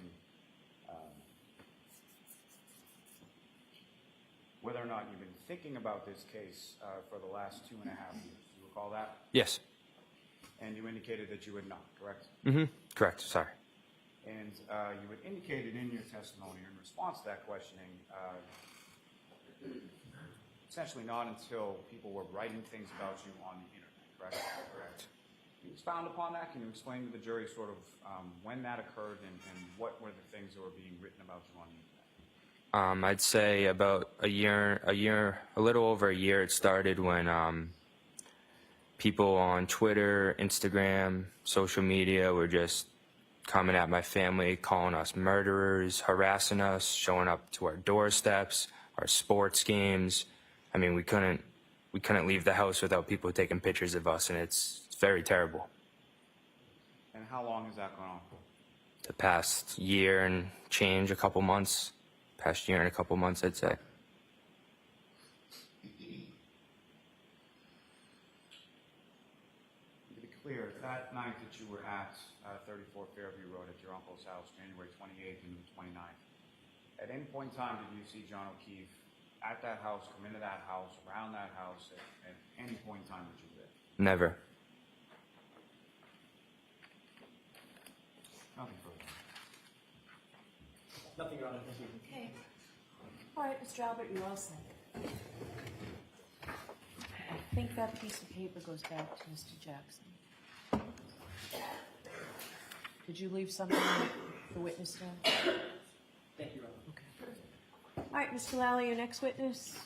Yes, Your Honor. The Commonwealth will call Mr. Matthew McCabe to the stand. Okay.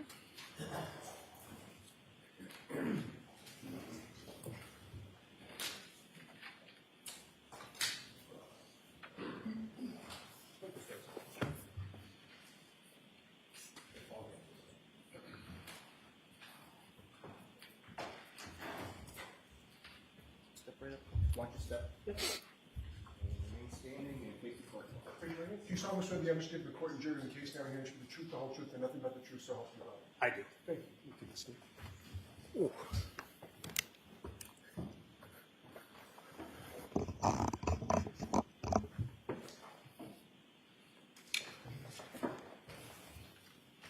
All right, Mr. Lally, whenever you're ready. Your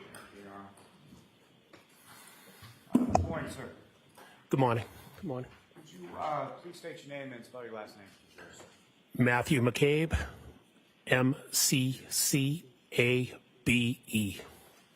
And where do you live, sir? Canton, Massachusetts. And how long have you lived in Canton? Be 20 years this coming June. And during the time that you have lived in Canton, have you lived at the same place or have you lived at different places? Different places. So where do you live currently? How long have you lived there? Currently, I will be 10 years this June. And where did you live prior to that? Prior to that, you want the physical address? Yes. 15 Sutcliffe Ave. I was there for 10 years as well. And with respect to both locations, who, if anyone, do you live with? I live with my wife and my 4 daughters. And what is your wife's name? Jennifer, And how long have you and Jennifer McCabe been married? 2022, so 23 years in August. And you have 4 daughters, is that right? That's correct. And how old are you? I'm 49. Oh, I'm sorry. Oh, my daughters? That's okay. Your daughters, how old are your daughters? 20, 18, 16, and 15. And your oldest daughter is Allie McCabe, is that right? Yes, that's correct. And do you work, sir? Yes, I do. What do you do for work? I work for a information technology solutions firm. And how long have you been doing that? 2009. So I think I'm coming on 15 years. And does your wife work? No. What does your wife do? Stay at home, raises the kids. Homemaker. If I could turn your attention to January 28th and to January 29th of 2022. Do you recall those days? Yes, I do.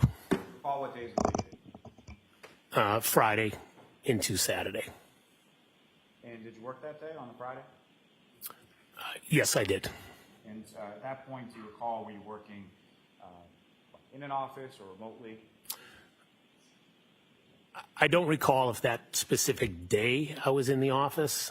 Sometimes I'd go in, sometimes I'd work from home. So I don't recall if I actually was physically in the office. Sometimes I'll go in for a few hours. So I don't recall exactly if I was home or in the office that day.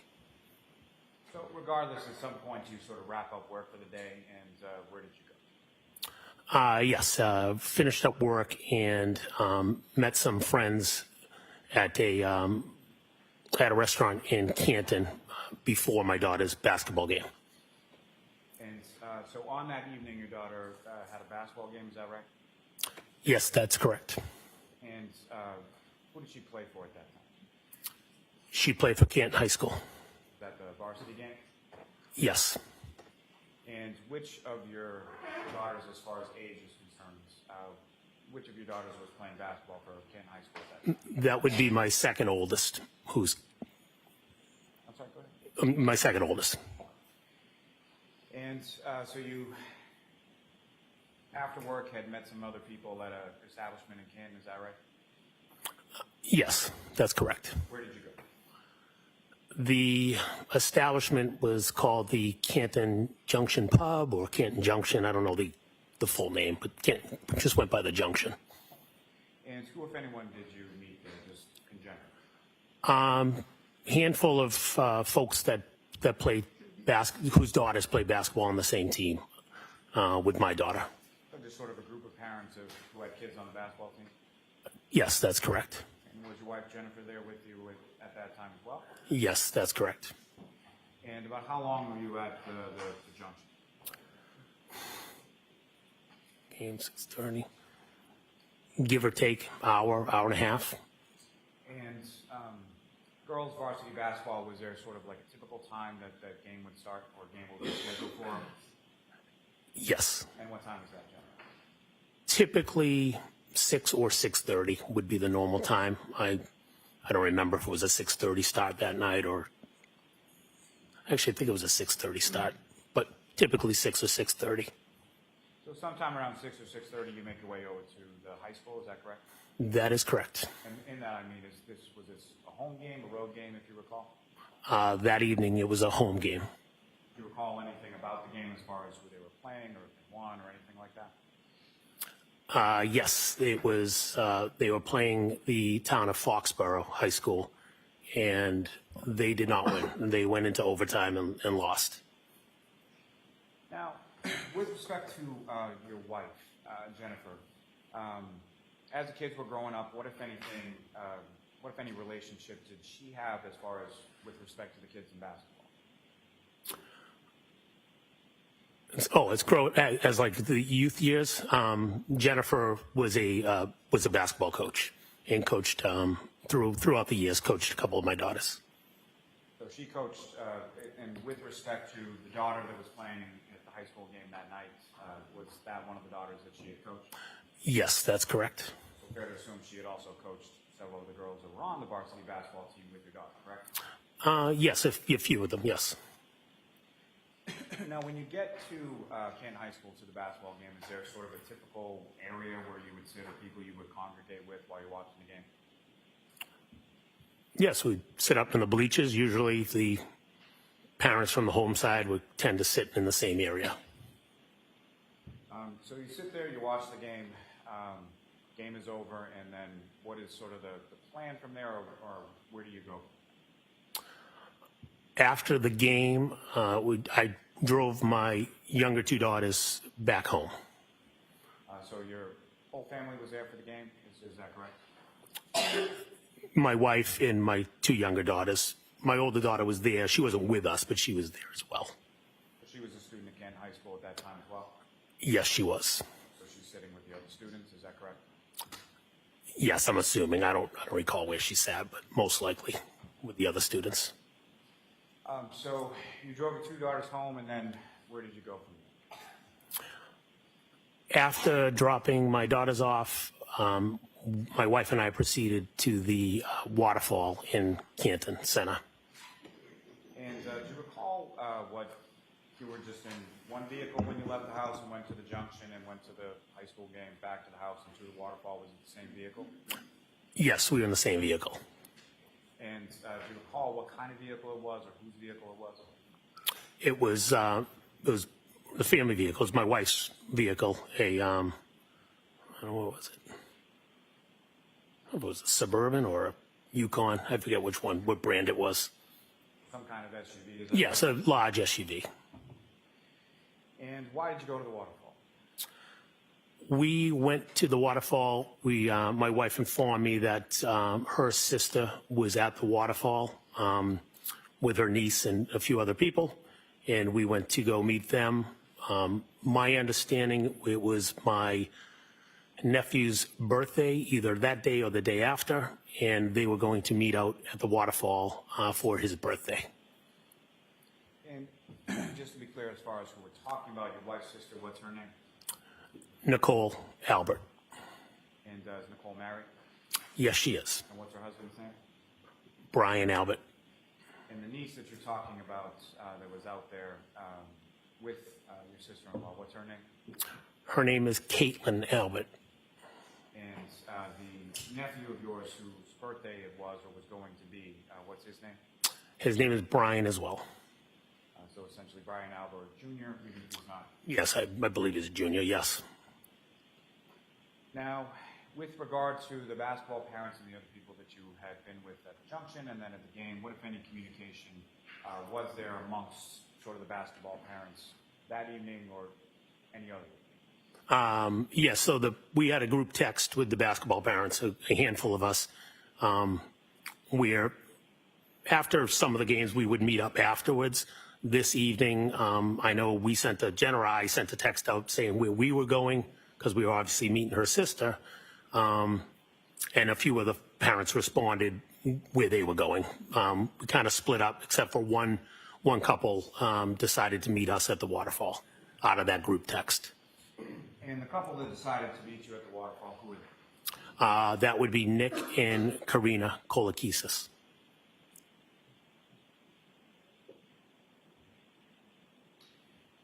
When you arrive at the waterfall, you and your wife, do you recall where it was that you parked in relation to the waterfall? Yes, if you're looking at the front door of the waterfall, we were parked in the parking lot down the left.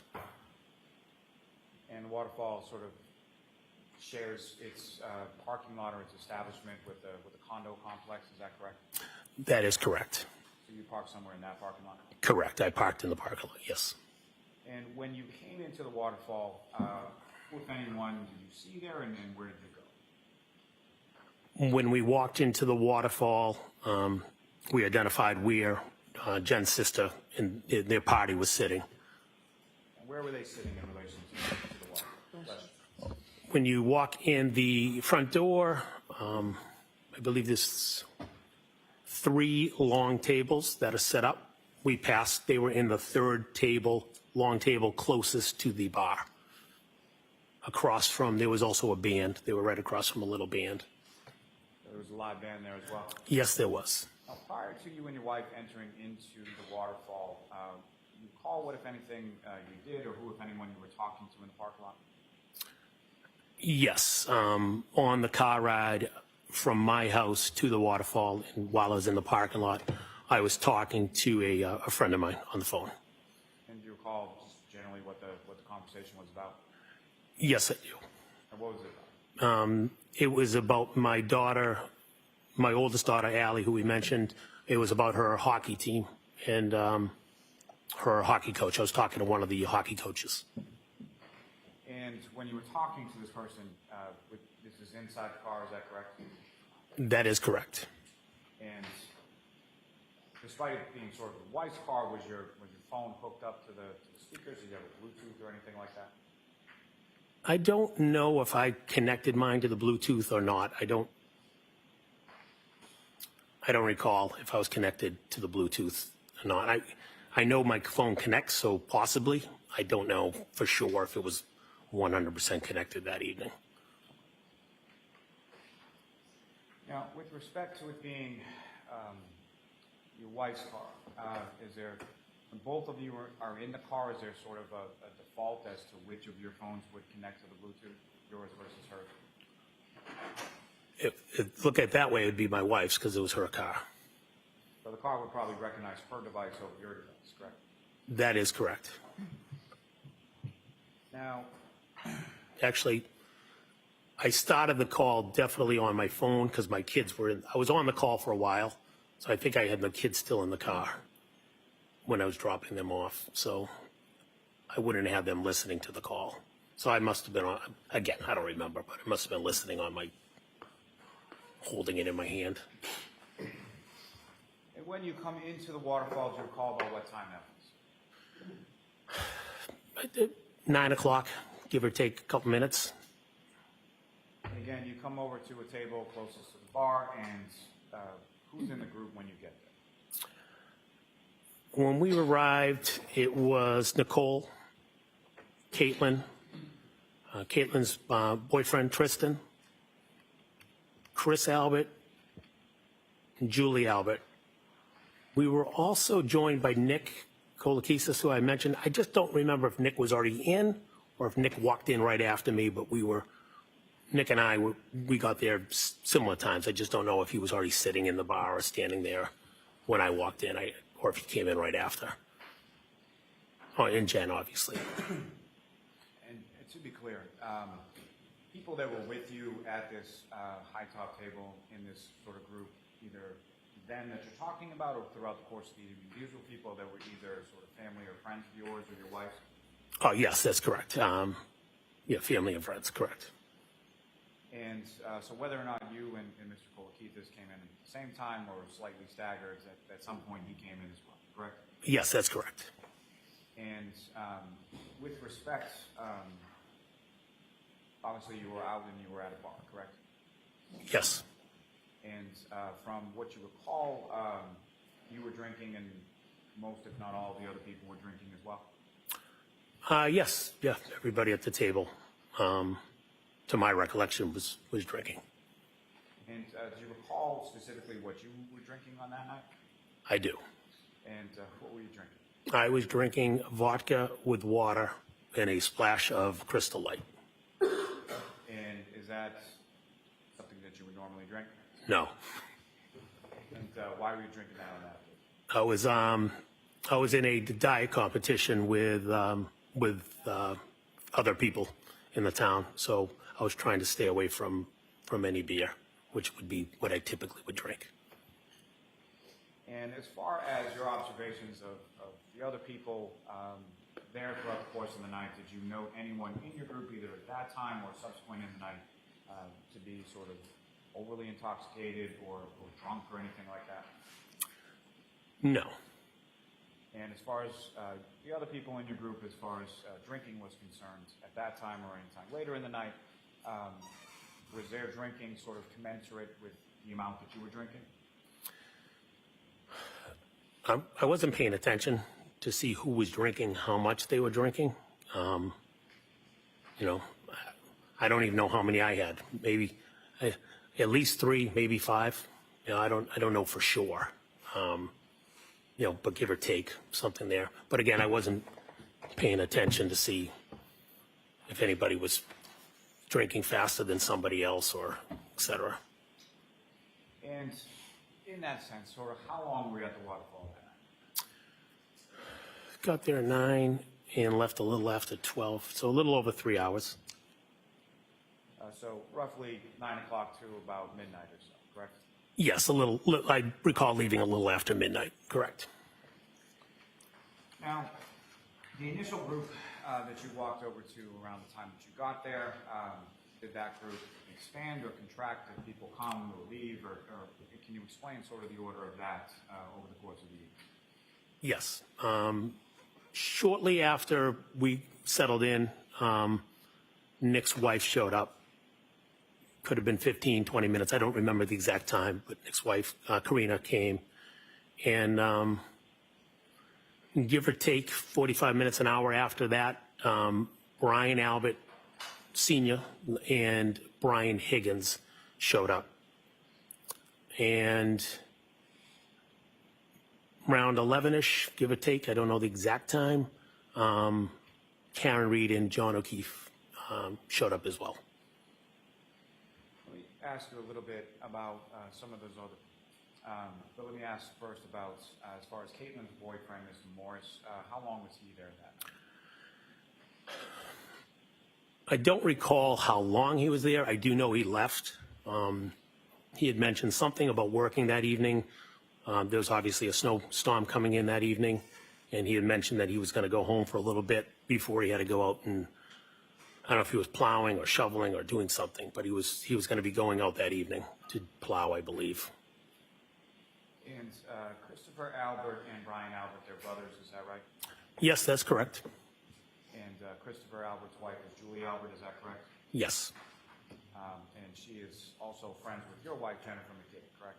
Yes. And been so for years, as far as you know? As far as I know, yes, they've been friends for years. Now, you mentioned someone by the name of Brian Higgins. Did you know Brian Higgins prior to that evening? Yes. I mean, how did you know him? I had met Brian a few times, social settings. I recall meeting him at the Junction one evening. I believe I met him at a graduation party. I don't know how many times I met Brian, but I met him maybe 3, 4 times. I don't know exactly how many. So I knew who he was. You knew who he was as far as he was friends or friendly with your brother-in-law, Brian Albert, correct? Yes. And that's how you knew him, was through Brian Albert? Yes. And do you know where Brian Albert Sr. and Brian Higgins had been prior to them coming to Waterfall? Yes, I was informed that they were in New York, coming back from New York from a funeral of a New York police officer. And both of them, as far as you knew, Brian Albert Sr. and Brian Higgins, they were in law enforcement, is that correct? Yes.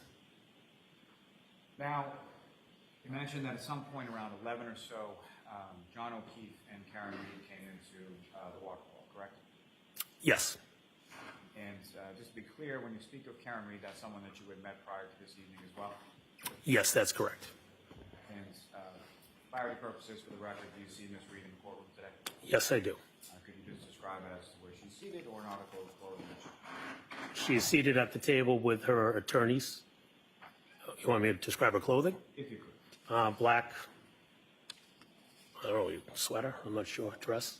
I just asked the record to reflect identification time by the way. Yes. Now, with regard to Mr. O'Keefe first, how was it that you knew Mr. O'Keefe?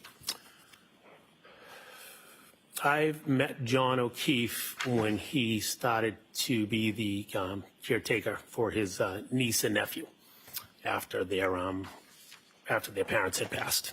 And specifically, you're referring to Patrick and Kaylee Furbush, is that correct? That is correct. So their mother and father tragically passed away, and Mr. O'Keefe then became their guardian, correct? That is correct. And when you met Mr. O'Keefe, is that when you were living at the house on Sutcliffe? Yes. And where was that house in relation to where Mr. O'Keefe initially lived with his niece and nephew? A couple hundred yards. 2 different streets. It's a neighborhood with multiple streets. My house was on Sutcliffe. Drive down Sutcliffe, maybe pass 1, 2, 3, 4 houses.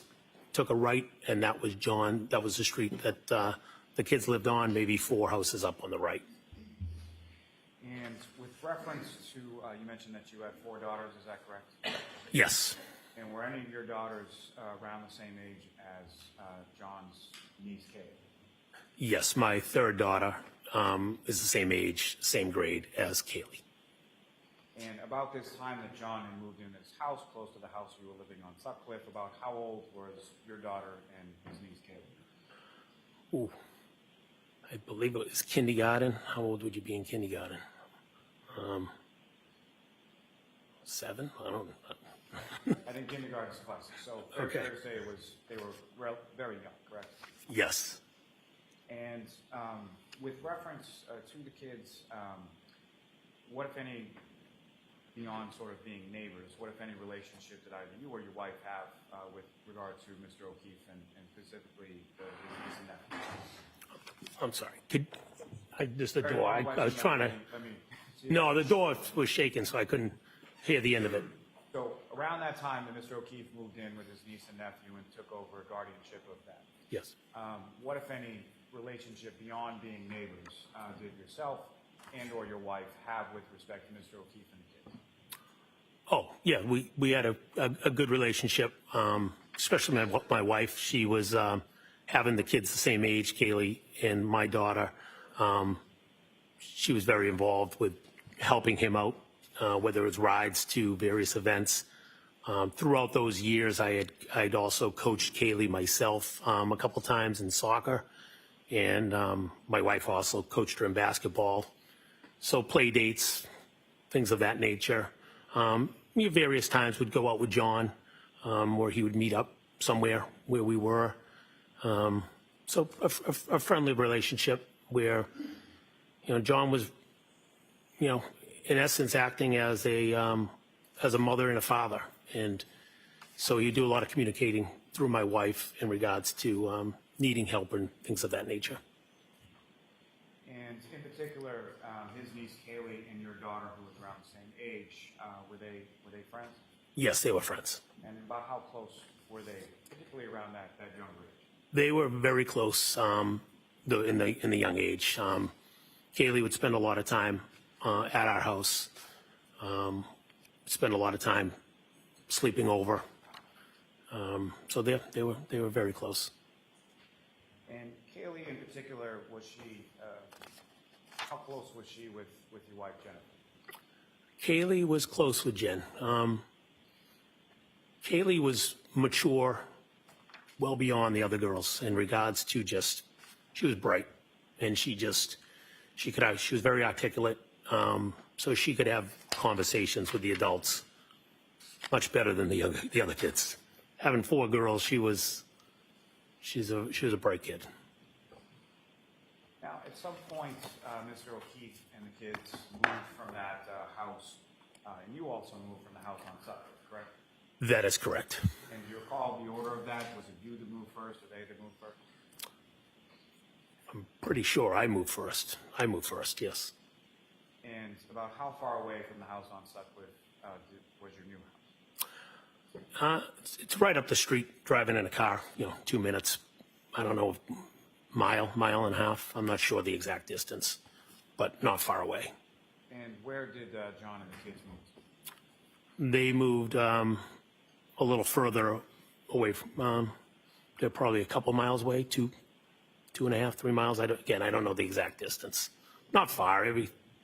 That side of town, everything's fairly close. And specifically, they moved to a house on Meadows Avenue, is that correct? That is correct, yes. And the nature of your relationship, you and your wife's relationship with John and the kids and your daughter and Kaylee, did that sort of continue throughout after each of you moved from the original neighborhood? Yes. Now, with respect to the defendant, Ms. Reed, when was it that you first met her? It's COVID 2020.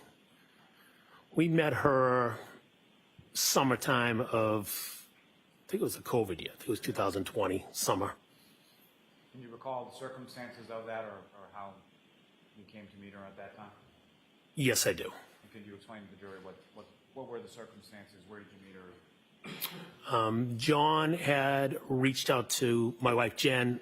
It was on a Saturday. I don't know if they connected that Saturday or the Friday, but they connected. John asked if he could come by the house with the kids. We have a pool, so he wanted to come by with the kids swimming and wanted to introduce Karen to us.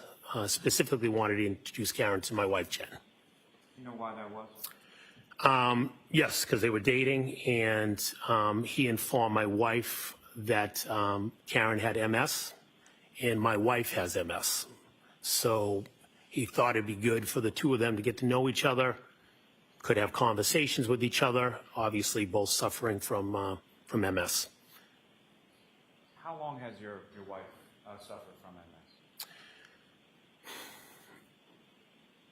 I'm gonna say, I think she's been suffering for a while, but I'm gonna say her diagnosis, maybe 9 years. I don't remember the exact date. I'm gonna say about 9 years. And so, Mr. O'Keefe, Ms. Reed, the defendant, and the two children came over the house that day, is that correct? Yes, that's correct. And about how often did you see Ms. Reed from that summer of 2020 until about the time of January 2022? I would see her.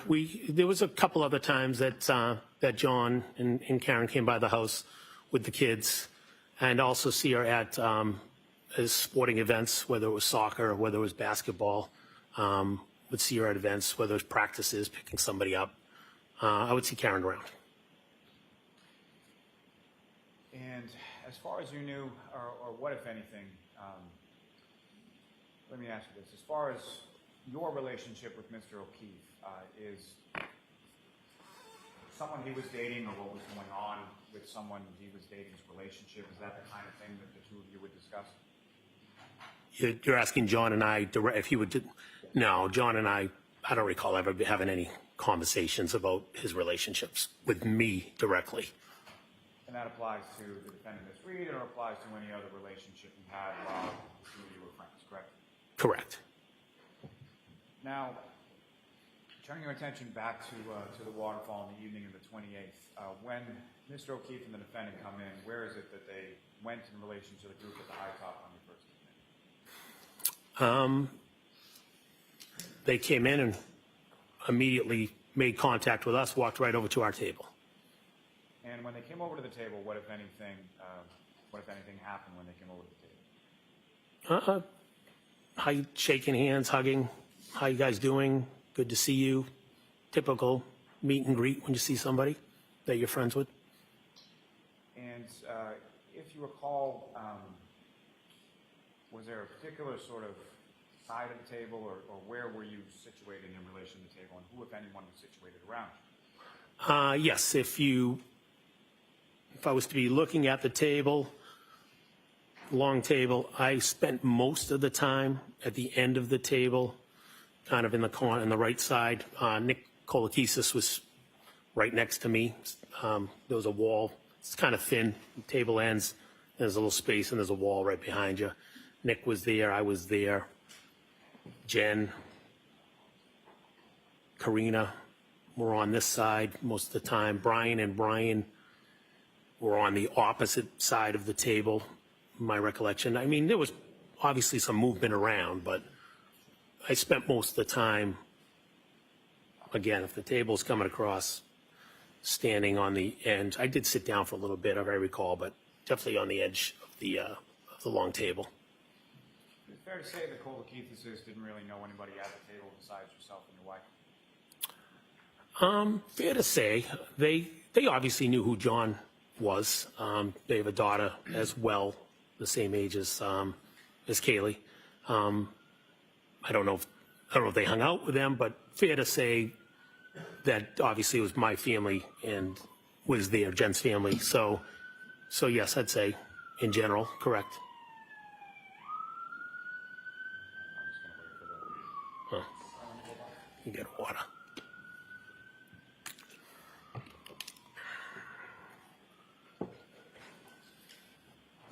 Now, sir, if I could ask, as far as Mr. O'Keefe was concerned, do you recall anything about what he was wearing that night?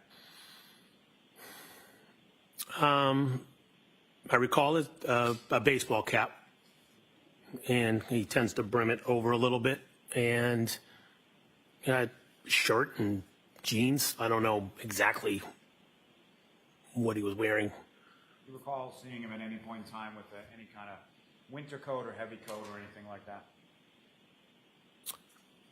Not that I recall. If he had one on, he had one on. I don't recall it. And as far as his person, his features, what you could see, what, if any, injuries did you observe on him at that time? I did not see any injuries. And do you recall what John was drinking that night? I believe he was drinking Bud Light beer. Is that pretty typical for him? Majority of times I saw John, yes, he was drinking Bud Light. I do recall when he came to my house for that first meet, he was drinking Bud Light Limes, which I thought was interesting, but it was at a pool. And maybe it was a summer drink for him, I'm not sure. Fair enough. I think I gave him a hard time. Now, with reference to Miss Reed that night, what, if anything, did you observe her to be drinking or how? She was drinking a clear liquid. I just assumed it was a vodka soda or vodka something. And as far as the absent the Crystal Light, which I'll leave that alone for now, but absent the Crystal Light, was it similar to the drink that you were having that night? Yes, could have been vodka water. Exactly, I don't know. Now, do you know where the two of them, being Mr. O'Keefe and the defendant, do you know where they had come from prior to coming into the waterfall? John had said they were came over from across the street from C.F. McCarthy's.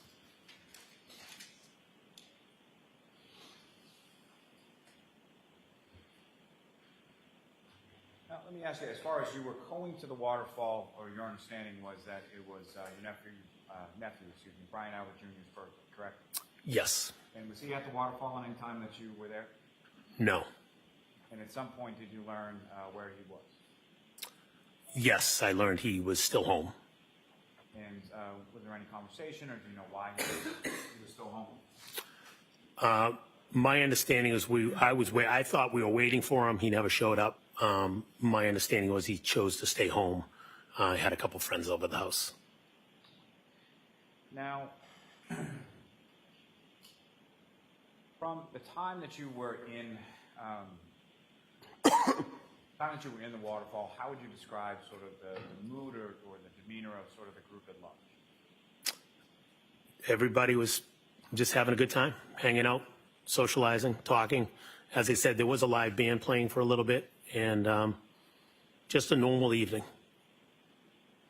And as far as the defendant and Mr. O'Keefe were concerned, from what you could see or your observations, was there any sort of fighting or arguing or anything like that that you observed between the two of them over the course of the evening at the waterfall? No, I did not. You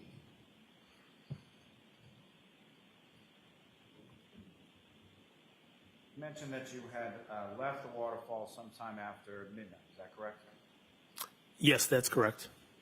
And before we get to that, over the course of the evening at the waterfall, did you have occasion to have conversation with either Mr. O'Keefe or the defendant?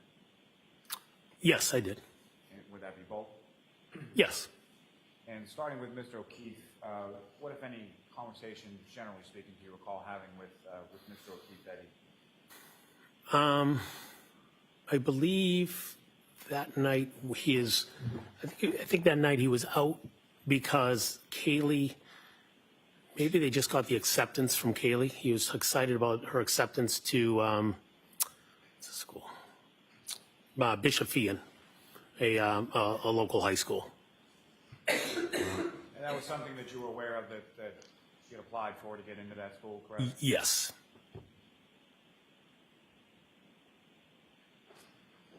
And with respect to Ms. Reed, what, if any, conversations you recall in regard to her? Normal conversation. She, hi, how you doing? Good to see you.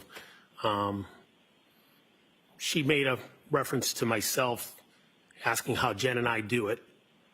And I said, she was talking about with the 4 girls. How do we do it? How do you raise the 4 girls? You guys look happy. And I actually joked to her. I said, well, we're at a bar. Considering, it's obviously any marriage will tell you have your ups and downs. But brief, conversational, nothing of any substance. Just good to see you. Now, this time that you're talking about that you're leaving shortly after midnight, is that around the time that sort of the bar was winding down for the evening? Yes. The band that had been playing before, were they still playing? Or had they... No, they had stopped earlier, before 12. I don't remember the exact time, but they definitely stopped earlier. there were some people there, but our table was definitely the last table to wrap it up. Well, some people left before me, but the band was packing up packing up all their equipment. And so in that vein, if you recall, can you tell the jury sort of the order of people from your group and when they left and things of that? Yes. So Brian Albert, Brian Higgins, and Nicole were packed up, leaving before us. Then my wife, Karen, Karina, John and Chris, they started leaving before us. I think John was delayed, but they walked out, and Nick and I were the last two at the table. I recall us picking up some of the empty glasses and beer bottles, and because they said the bar was right behind us, so I recall picking up the glasses and some of the bottles and bring them to the bar, as well as a couple of the members of the band were sitting on the edge of the bar, and just some brief conversation with them. Good job, guys coming back, things of that nature. And then Nick and I walked out. Now, over the course of the evening at the waterfall, while you were there, what, if any, conversation was had amongst the group in regard to any plans or where to next, or where people were going after the waterfall? Yes. As mentioned, we thought we were going to meet my nephew. He didn't come out. We found out he had a few friends at the house. When Brian and Nicole were leaving, they had mentioned that Brian was at the house with a couple friends, and we were welcome to come back and have a celebratory drink for his birthday. So he had extended an invite to the table. Like, hey, who's ever around wants to come back, you're welcome. So that was sort of extended to the entirety of the group, is that correct? That is correct. And so what was your understanding, at least as far as your plan, you and your wife, Jennifer, when you were leaving the waterfall? That we'd be stopping by Brian and Nicole's house.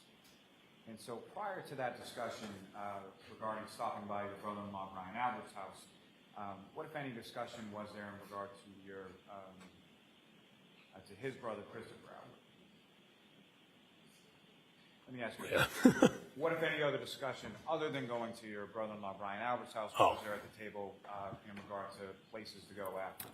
Yes. There was discussion about going to D&E Pizza. That's a pizza sub shop that Chris Albert owns in Canton Center, which is 100 yards, whatever, across the street from the waterfall. And can you describe sort of what was the substance of that discussion and who was involved in that discussion? Yes, the discussion is we've done that in the past where we've wrapped up for the night. We've gone over there and turned the ovens on and have made some pizza. In this particular instance, Karen had asked if we could do that. She wanted to go to D&E. She wanted to make pizza. Chris and I were adamant that we were not going to D&E because we were on this diet and we were not going to go subject ourselves to late night pizza. So we said no, we're not going to D&E. Though we had conversations. Karen wanted to go, but we kept saying no, we're not going to go. When you say you kept saying, was that something that the defendant raised once or more than once? More than once. Now, when you leave, you and Mr. Kolokitis, and you walk out of the waterfall, you go over to your car in the parking lot, is that right? Yeah, yes, that's correct. And again, by your car, I mean your wife Jennifer's car, is that right? Yes. And where was she in relation to the car when you get there? She was already in the car. So let me ask you, by the way, as far as where was she seated within the car? Oh, sorry. She was in the driver's seat. So you get in the front passenger side, is that right? That's correct. And when you get into the car, what, if any, communication did you become aware of between your wife and Mr. O'Keefe? When I got into the vehicle, my wife received a text from John, and it said, "Where to?" I think he was looking for the address. I told my wife we were starting to drive out of the parking lot. I told her just call him instead of texting him back. So rather than text while she's driving, you advise her just call him back. Correct. And did she call him? She did. And with respect to that Bluetooth that we were discussing earlier within the car, this call from your wife Jennifer to John Keith, was that using the Bluetooth technology? I'm assuming it was. I don't recall, but I knew he was on the phone asking what the address was. Let me ask you this. Could you hear both sides of the conversation? I could hear him, yes. So you heard your wife talking and you heard John talking, correct? Yes. And as far as that communication with reference to where to or where to go or the address, you described to the jury sort of what that conversation consisted of. Conversation was the address, 34 Fairview, and I actually was definitely mumbling stuff from my seat saying, come out, take a right, take a left on Sherman, and 34 Fairview. And that was that initial call, was just giving him the address and telling him Sherman's the easiest way. And so when you say that initial call, was there a subsequent call while you were still en route to 34 Fairview? Yes, there was a call a few minutes later. Somehow, I don't know why, but somehow they didn't know where the house was. I recall, again, my assumption would be they'd come from Sherman, from Chapman Street. My wife referenced a friend of Kaylee's who lives off of Fairview. And we said, well, you know where this child lives? He said, yes. Okay. Drive past her street and the house will come up on the left. And the friend of Kaylee's, what was her name? Her name is Bella. So someone, you recall whether it was you or your wife that made reference to Bella's house? I think we both did. I think I said it, and then I think my wife repeated it. And that was someone, the Bella child was someone who was friends with both your daughter and with Kaylee, is that correct? Yes. Around the same age? Exact. Same age, same grade. Now, when you were talking on this second conversation, again, you could hear both sides of the conversation, is that right? That's correct. And as far as Mr. O'Keefe's side of the conversation, what, if anything, did he say as far as who was coming or who he was with at the time? He didn't make any reference to, you're asking if he made reference of anybody else? Is that what you're asking? What I'm asking is when he was saying as far as looking for the house, was he? Oh, we're on our way. Okay, great, we're on our way. And from, obviously, the earlier interaction that you had with him and him saying we, who did you infer that we to be? Karen. And at any point in time during the conversation that you had where you were hearing both sides, did you hear Miss Reed in the background at any point? I do not recall hearing Miss Reed, no.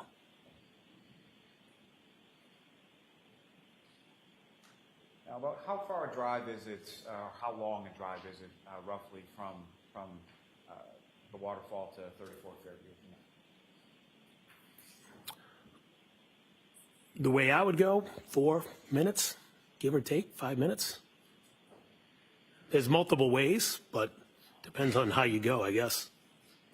And the way that you go, as far as what you're talking about, is that your recollection of how or where your wife drove that night? Yes. Now, as far as when you arrive at the house, where did your wife park the vehicle in relation to the house? She pulled the vehicle into the driveway. And you're obviously familiar with the address or the residence at 34 Fairview, correct? Yes, I am. Been there several times before this evening? Yes, I have. And essentially, there's 2 garage doors on the house. There's one on the left, one on the right. Is that correct? Yes. Do you recall whether or not your wife parked on the left side of the driveway or the right side of the driveway? I believe it was the left, but the driveway is fairly wide. It kind of widens out, not just the 2 doors. So I don't know if she was right on the left where the walkway is, or if she was, one kind of more in the middle, because that driveway you could pull up even on the right of her. But somewhere. I don't know exactly, but she pulled into the driveway. So she pulls in the driveway, she parks, you guys go in the house, correct? Yes. When you get inside the house, who, if anyone, do you observe there? When we entered the house, we observed Caitlin, Brian Jr. Brian had two friends there, Julie Nagel and Sarah Levinson, Brian Higgins, and Brian Albert Sr. And where in Did I the say house- Nicole? Nicole, I don't know if I said Nicole. And where in the house were they situated? When I recall, everybody was congregated in when you walk in the front door, to your right, there's a table, and then there's an open floor where it goes right to the kitchen and the room of the table. They just flow into each other. So people are surrounding either the island in the kitchen and or the table area. And from your recollection, is that essentially where people mainly congregated throughout the course of the night that you were there? Yes. And about how long a period of time were you there at 34 Fairview that night? Got there, I'd say a little over an hour. No, got there about 12:20-ish. Left 1:40, 1:40, I don't know the exact time, 1:40, 1:45-ish. So, You got there somewhere closer to 12:30, and you left somewhere closer to about 1:45, 2 a.m., is that correct? got there about 12:20, give or take, and then, yeah, left about 1:40, 1:45. I don't know the specific time, but somewhere around there. And similar to the question I asked you about the waterfall, as far as how would you describe sort of the mood or the demeanor of the group in the house when you got there? Everybody was hanging out. I know Julie was excited. We just showed up. Good to see us. Brian, excited that we came by. Normal. So, fair to say no tension, no arguments, nothing like that while you were at the house? No. And do you recall sort of what you were doing while you were at the house, or what the group was doing? It kind of hanging out, talking, sitting around the table, engaging. Music was on. Just having a good time, just hanging out, talking, enjoying each other's company. I do recall my wife put on a foolish video that she wanted to show the kids at the table. But other than that, just socially hanging out with each other. The foolish video that you're talking about, do you recall what that was? Yes. And can you describe that to the jury? It was a video for the song It's Raining Men. And do you recall, generally speaking, what was in the video, or why it was a foolish video as you described? Well, it's in the family, it's one of Jen's sisters had put on a show before with an umbrella. So at some point, my wife came across this video, and it was people just dancing around. So she was showing my niece and my nephew and the friends the video so they could see, we're kind of picking on my sister-in-law. And you have another nephew by the name of, I'm sorry. Are you familiar, you mentioned that earlier at the waterfall there was Christopher and Julie Albert, is that right? Yes. Familiar with them, your wife is friends with Julie, correct? Yes. And you know their children as well, is that right? Yes, I do. And specifically, you know their middle child, Colin? Yes. And at any point in time in the evening when you were there at 34 Fairview Road, was Colin Albert there at any point? No, he was not. You didn't see him that night at all? Never saw him. And obviously, you know your oldest daughter, Allie, correct? Yes, I do. And at any point in time when you were at 34 Fairview, did you see her or vehicle or anything? Did you have any knowledge that your daughter, Allie, was there at the time that you were there? No, she was not. She wasn't there, you didn't see her there, you didn't know if she had been there before you or anything like that? Correct. Correct. Now, turning back into the house, as far as the group that you were with, was there any point in time that anyone from that group left that sort of general area of the dining room and the kitchen that you recall? We were in that room. There's a room right next to the kitchen with the doorway that you can walk through. I was seated at the table, but you could walk through the doorway. You know, I know Julie Nagel went into that room because she was looking out the door.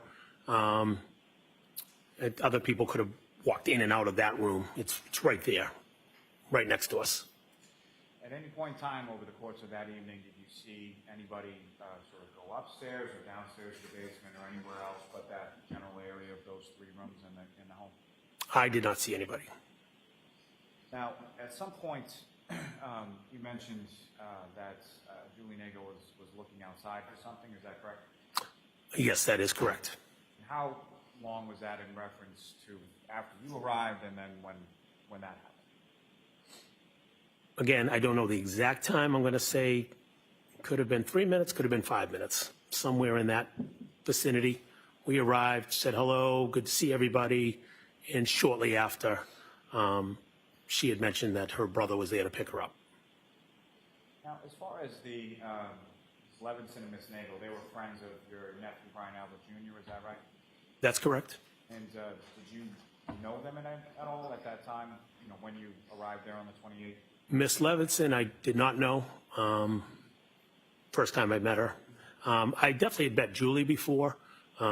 She had, you know, Brian and her hang out. So I definitely met her. I think she's been to I don't know if it was previous to this or after this, but Julie has, you know, helped my my nephew Brian, when we go on vacation. We have a dog, and Brian would usually be the go-to to, you know, let the dog out, et cetera. And I know Julie has helped him. I just don't know if that was previous to that or after. But I definitely met Julie before, yes.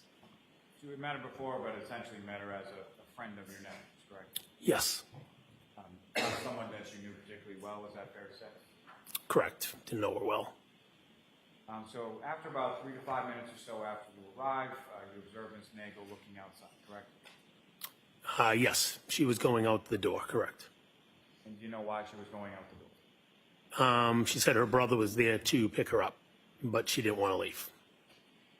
And at any point in time, did either yourself or your wife extend an offer to either Ms. Nagel or Ms. Levinson or both in regard to getting home? Yes. We informed, my wife informed them that if they wanted to stay because we just got there, we would be more than willing to drive them home. And fair to say at this point in time, you didn't even know where Ms. Levinson or Ms. Nagel lived, is that correct? No idea. You didn't really know what you signed up for as far as traveling home, is that correct? Well, Canton's not that big of a town, so I wasn't too scared. But yeah, I didn't know exactly where they live. I knew they were from Canton. Now, at some point when Ms. Nagel goes outside, what, if anything, drew your attention to the outside of the house? When she went outside, or when she was opening the door, her or somebody referenced that there was another vehicle out front. And so, upon hearing that, where did you go? Upon hearing that, we just assumed that was obviously John and Karen. So I don't recall if I looked out the window first or looked out the door first, but I looked out to see the other vehicle out in front of the house. And just to be clear, when you say window and when you say door, like which window and which door? Well, I was sitting at the table, and right behind me is a window. Or if I stood up and took 5 steps, there's the front door of the house. So again, In addition to sort of the regular front door, is there like a storm door or something that you would have been able to see through? Is that? that would be the front door. I would call the storm door. That yes, I could see out the front. There's another door. If you're looking at the house, there's your front door, windows, and then there's another door. Julie looked out or went out through that door. I either looked out the window or walked over to the front door, which would be the opposite door. But regardless if you looked out the window or you looked out the storm door at the front door, when you looked out, what if anything did you see? I noticed the big SUV parked in front of the house. And do you know what color the SUV was? At the time, it was dark. I didn't know if it was a black SUV, a dark green, or dark blue, but it was a dark SUV. And at the time, were you familiar with either or both of the vehicles of Mr. O'Keefe and or the defendant, Ms. Reed? Yes, I knew Karen drove a dark SUV. I didn't know the make and model. I just knew she drove a dark SUV. I'd seen it at pickup and things of that nature. And did you know what kind of vehicle that Mr. O'Keefe drove around that time? I think he had a smaller SUV. I don't remember the make. Do you remember what He color had it a. was? You know what? I don't remember the color of his SUV. He had another car too that he drove around. I remember that. That's about it. And when you're looking out from either the window or the door, where was the dark SUV in relation to the house? If you came out that front door, pretty much right in front of the house, parked in front of the house. Now, you mentioned that Ms. Nagel had left the house through the other door and gone outside. Is that right? That's correct. And when you looked out, could you see Ms. Nagel or where she had gone? No, there was another vehicle, again, coming out the front door. If you go to the left, there's a driveway. There was another vehicle over there. I don't know if it was on the street facing this way, if it was pulled in. I just looked out the front door and noticed the car to be like, oh, that's John. That was my focus. I didn't look for Julie. Now, as far as the other vehicle, did you observe at least enough to know whether or not it was behind the dark SUV, in front of the dark SUV, or something else? Yeah, it was to the left. It was equivalent to where the driveway was. And then after the end of the driveway, there was a Jeep. And after the Jeep was the SUV, the dark SUV. And with respect to, just from your perspective, you're looking out, so the driveway would have been to your left, is that right? Correct. Are you familiar with any other sort of like landmarks or anything else in the front yard area of your brother-in-law's house? Yes. So you look out, the driveway's to the left. If you look to the right, there is an island of like maybe rhododendrons, something, bushes. There's a flagpole right there. There's a utility. I believe it's a green utility box. I'm assuming it's utility, kind of on the edge. There's a fire hydrant. All that stuff was to the right side of the looking out the front door. Now, after you look out this initial time and you see this dark SUV sort of right in front of the door, was that the only time that you looked out, or did you look out on subsequent occasions? Nope. I looked out again because it'd been a few minutes. Again, 2, 3, 4 minutes. I'm not sure how long, but it'd been a few minutes, and we thought it was weird they hadn't come into the house. Looked out and saw the SUV again. And when you looked out for the second time, where was the SUV in relation to where it was the first time?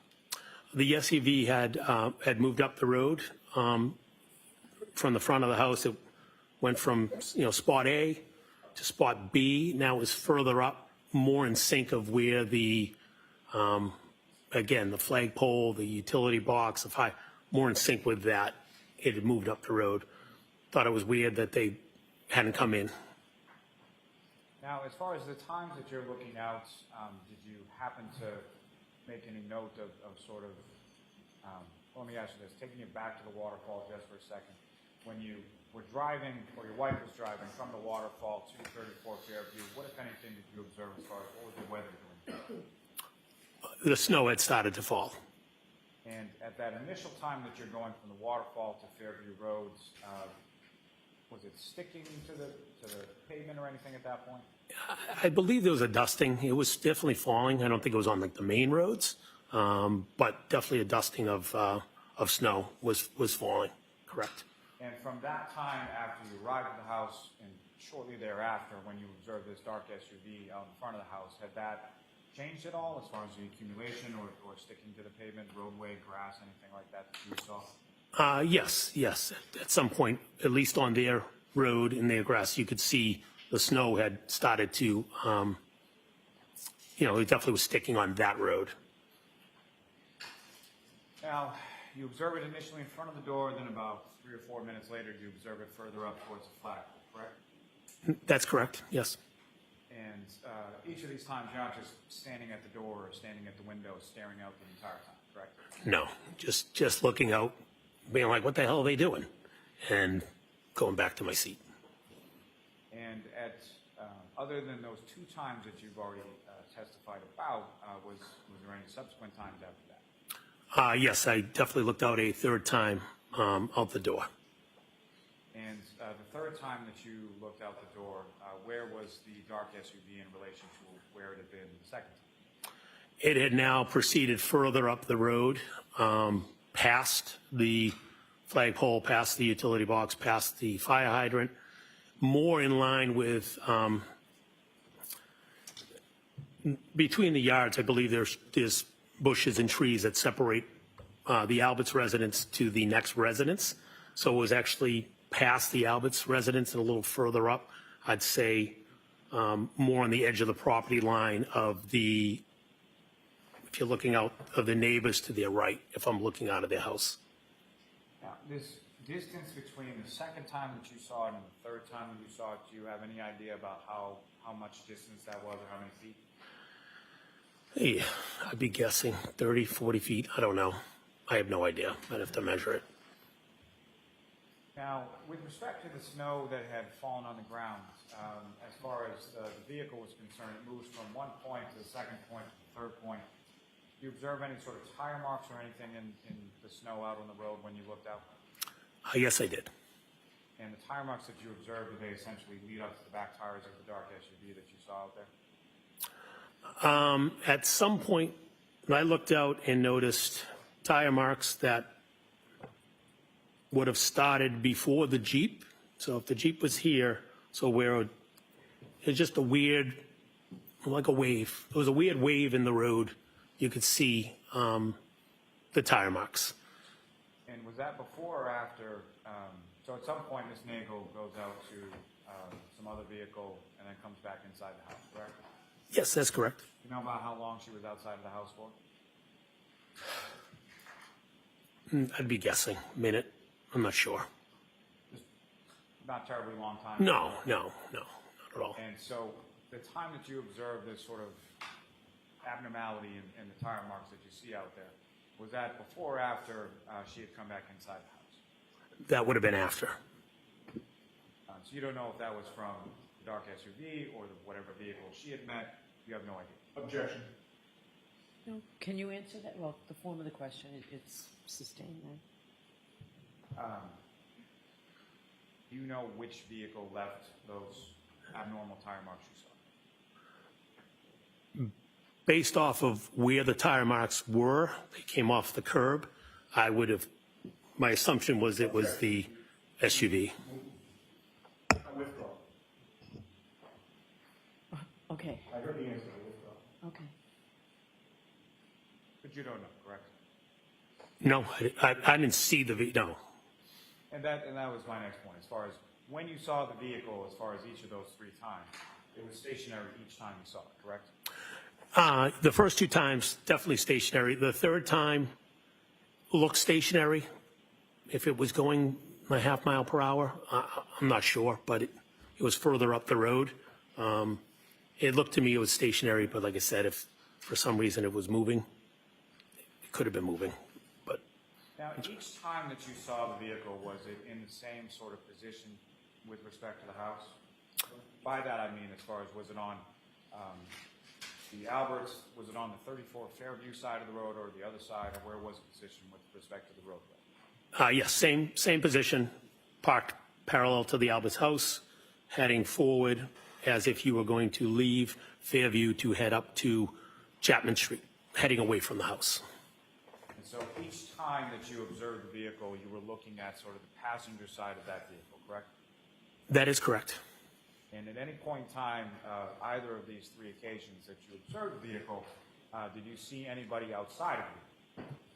I did not. Did you see any footprints around the vehicle or leading away from the vehicle or across the yard or anything like that? I did not. And were you able to see inside of the vehicle from where you were, either from the window or from the storm door or the front door? I could not, or I did not see anything inside.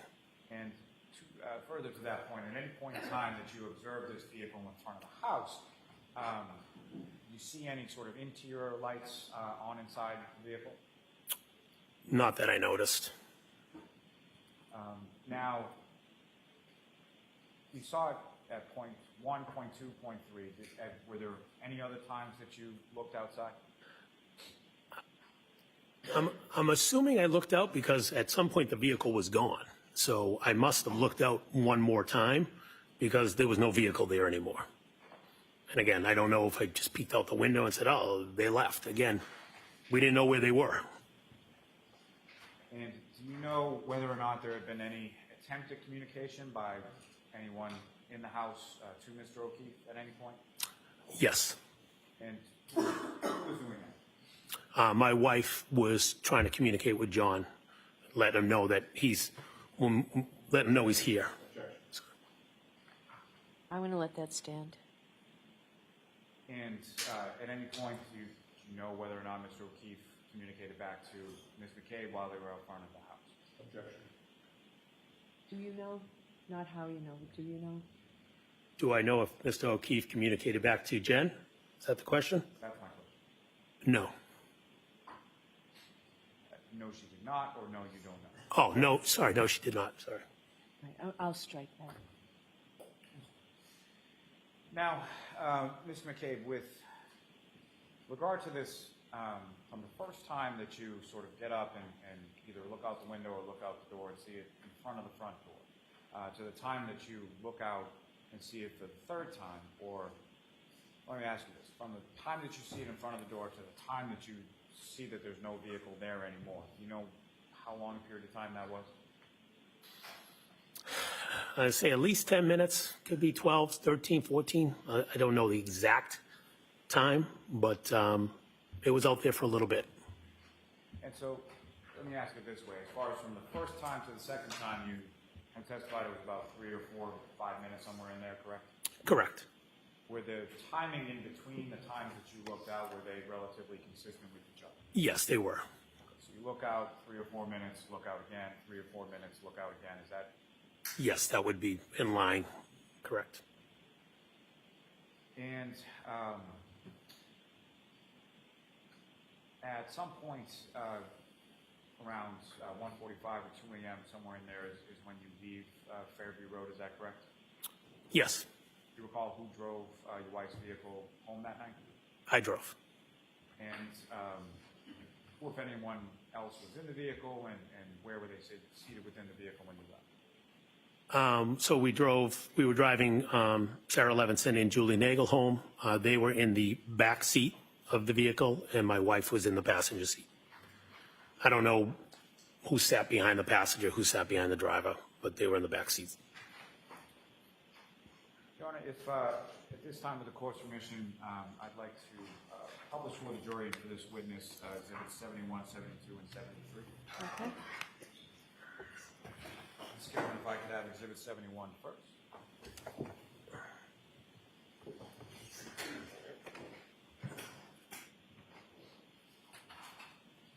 And so, Ms. McCabe, on the desk in front of you, there should be a laser pointer there.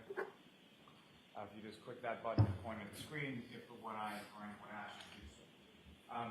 First, just with reference to what's up on the screen as exhibit 71, do you recognize what that is, sir? Yes, I do. And what do you recognize?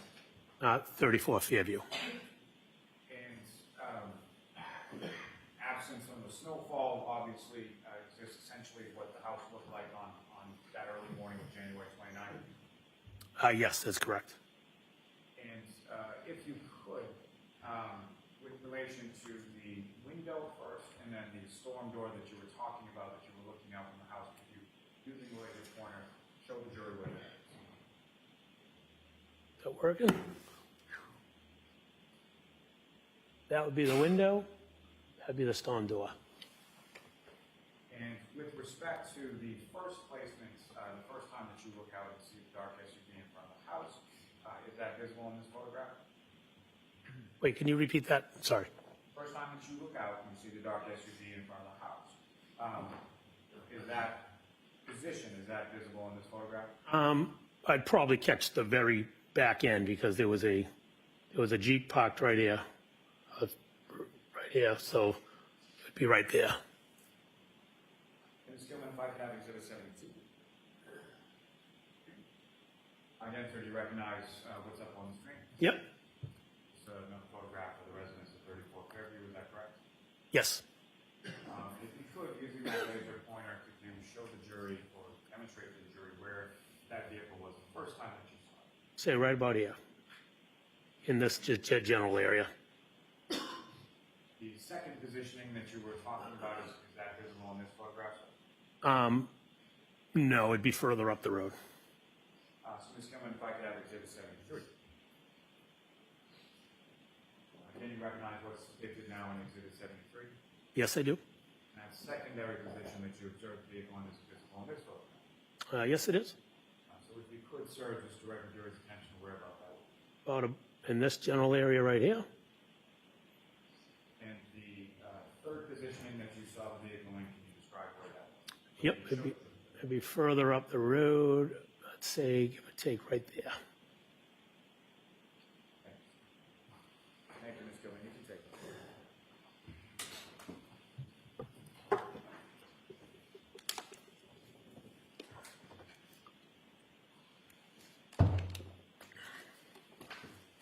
And so, sir, you leave the residence at 34 Fairview. Do you recall, as far as the weather was concerned, what was the weather? What, if anything, had changed between the times that you had looked out and the time that you came out to go home? The snow was starting to accumulate. So the storm was starting to pick up a bit, is that correct? That is correct. And when you came out of the house, the vehicle was in the driveway, correct? That's correct. Yep. And again, if you could, you're driving, who else is in the car and where are they in the car? I'm in the driver's seat. My wife is in the passenger seat, and Julie and Sarah are in the seats directly behind us. Do you recall who was seated where? I don't recall who was in what seat. And you back out of the driveway and then you go, do you recall where you were going or who you were dropping off first? Yes, I back out of the driveway and proceed, heading up towards Chapman Street. And so would the passenger side of the wife's vehicle, would that be facing closest to 34 Fairview at the time that you're driving away from it? Yes, that's correct. And your testimony as far as the storm picking up a little bit, do you recall anything did you have to clear off the car, windshield wipers on or anything like that in reference to the weather? Yes, I brushed the car off. I had to wipe the car off with my hand and clean off the windows before I pulled out of the driveway. And then obviously setting the windshield wipers as I was driving away. Now, that area over where the secondary position that you observed that dark SUV in over by the flagpole, do you recall any sort of like street lighting or anything, ambient overhead lighting in that area? I don't recall it, no. As you're driving away from the house, do you recall whether or not was there any conversation or music playing or anything like that in the car as you're driving away? Yeah, it was chitter chatter. You know, my wife was turned towards me, like turned in, talking to the girls behind me. I know at one point somebody was joking about, I don't know, peanut butter and jelly sandwich or something. Something about bread. I forget what it was. And then I drove up the street. And as you were driving up the street and away from the residence at Fairview, what, if anything, did you observe abnormal on the side of the road? Were you looking at the side of the road? I was not. I was focusing on the snow coming down, the windshield wipers, and driving up the street. And fair to say you didn't see anything in the yard or anything like that? That's correct. So you drove each of the two young ladies home, is that correct? Yes, it is. Do you know about what time it was that you got home yourself? I got home, give or take, somewhere between after 2:10, 2:15-ish. I don't know the exact time, but somewhere in that vicinity. And when you got home, each of your 4 daughters, including Allie, were they all home at that point? The kids were home, correct. And when you arrive in the house, you and your wife, where did you see? Well, first went in the kitchen. When we walked in, my wife proceeded upstairs before I did. I was in the kitchen for a few minutes and then went upstairs and went to bed. And did your wife go to bed around the same time as you? Yes, she might have already been laying in bed before I physically got in the bed, but yes. And as far as when you fell asleep, was your wife still awake, or had she already fallen asleep? She was still awake. We were both awake. She actually wanted to watch a show, which I had no desire to watch, and she said I was going to bed. We talked a little bit about my younger daughter, about she was trying out for a basketball team, so we talked a little bit about that, and then that was it. I went to bed. Turning your attention to the morning of the 29th, the morning of the 29th. You woke up at some point, is that correct? Yes, that's correct. And what, if anything, do you recall? Sort of what woke you up that morning? I woke up to screams in my bedroom. Your Honor, may we approach just briefly? Okay.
So we will send you home.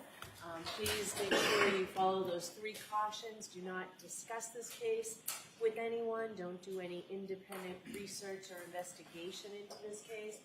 If you happen to see, hear, or read anything about this case, please disregard it and let us know. Tomorrow's a full day. We'll see you tomorrow. Thank you very much. All rise for the court, please.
Goodbye.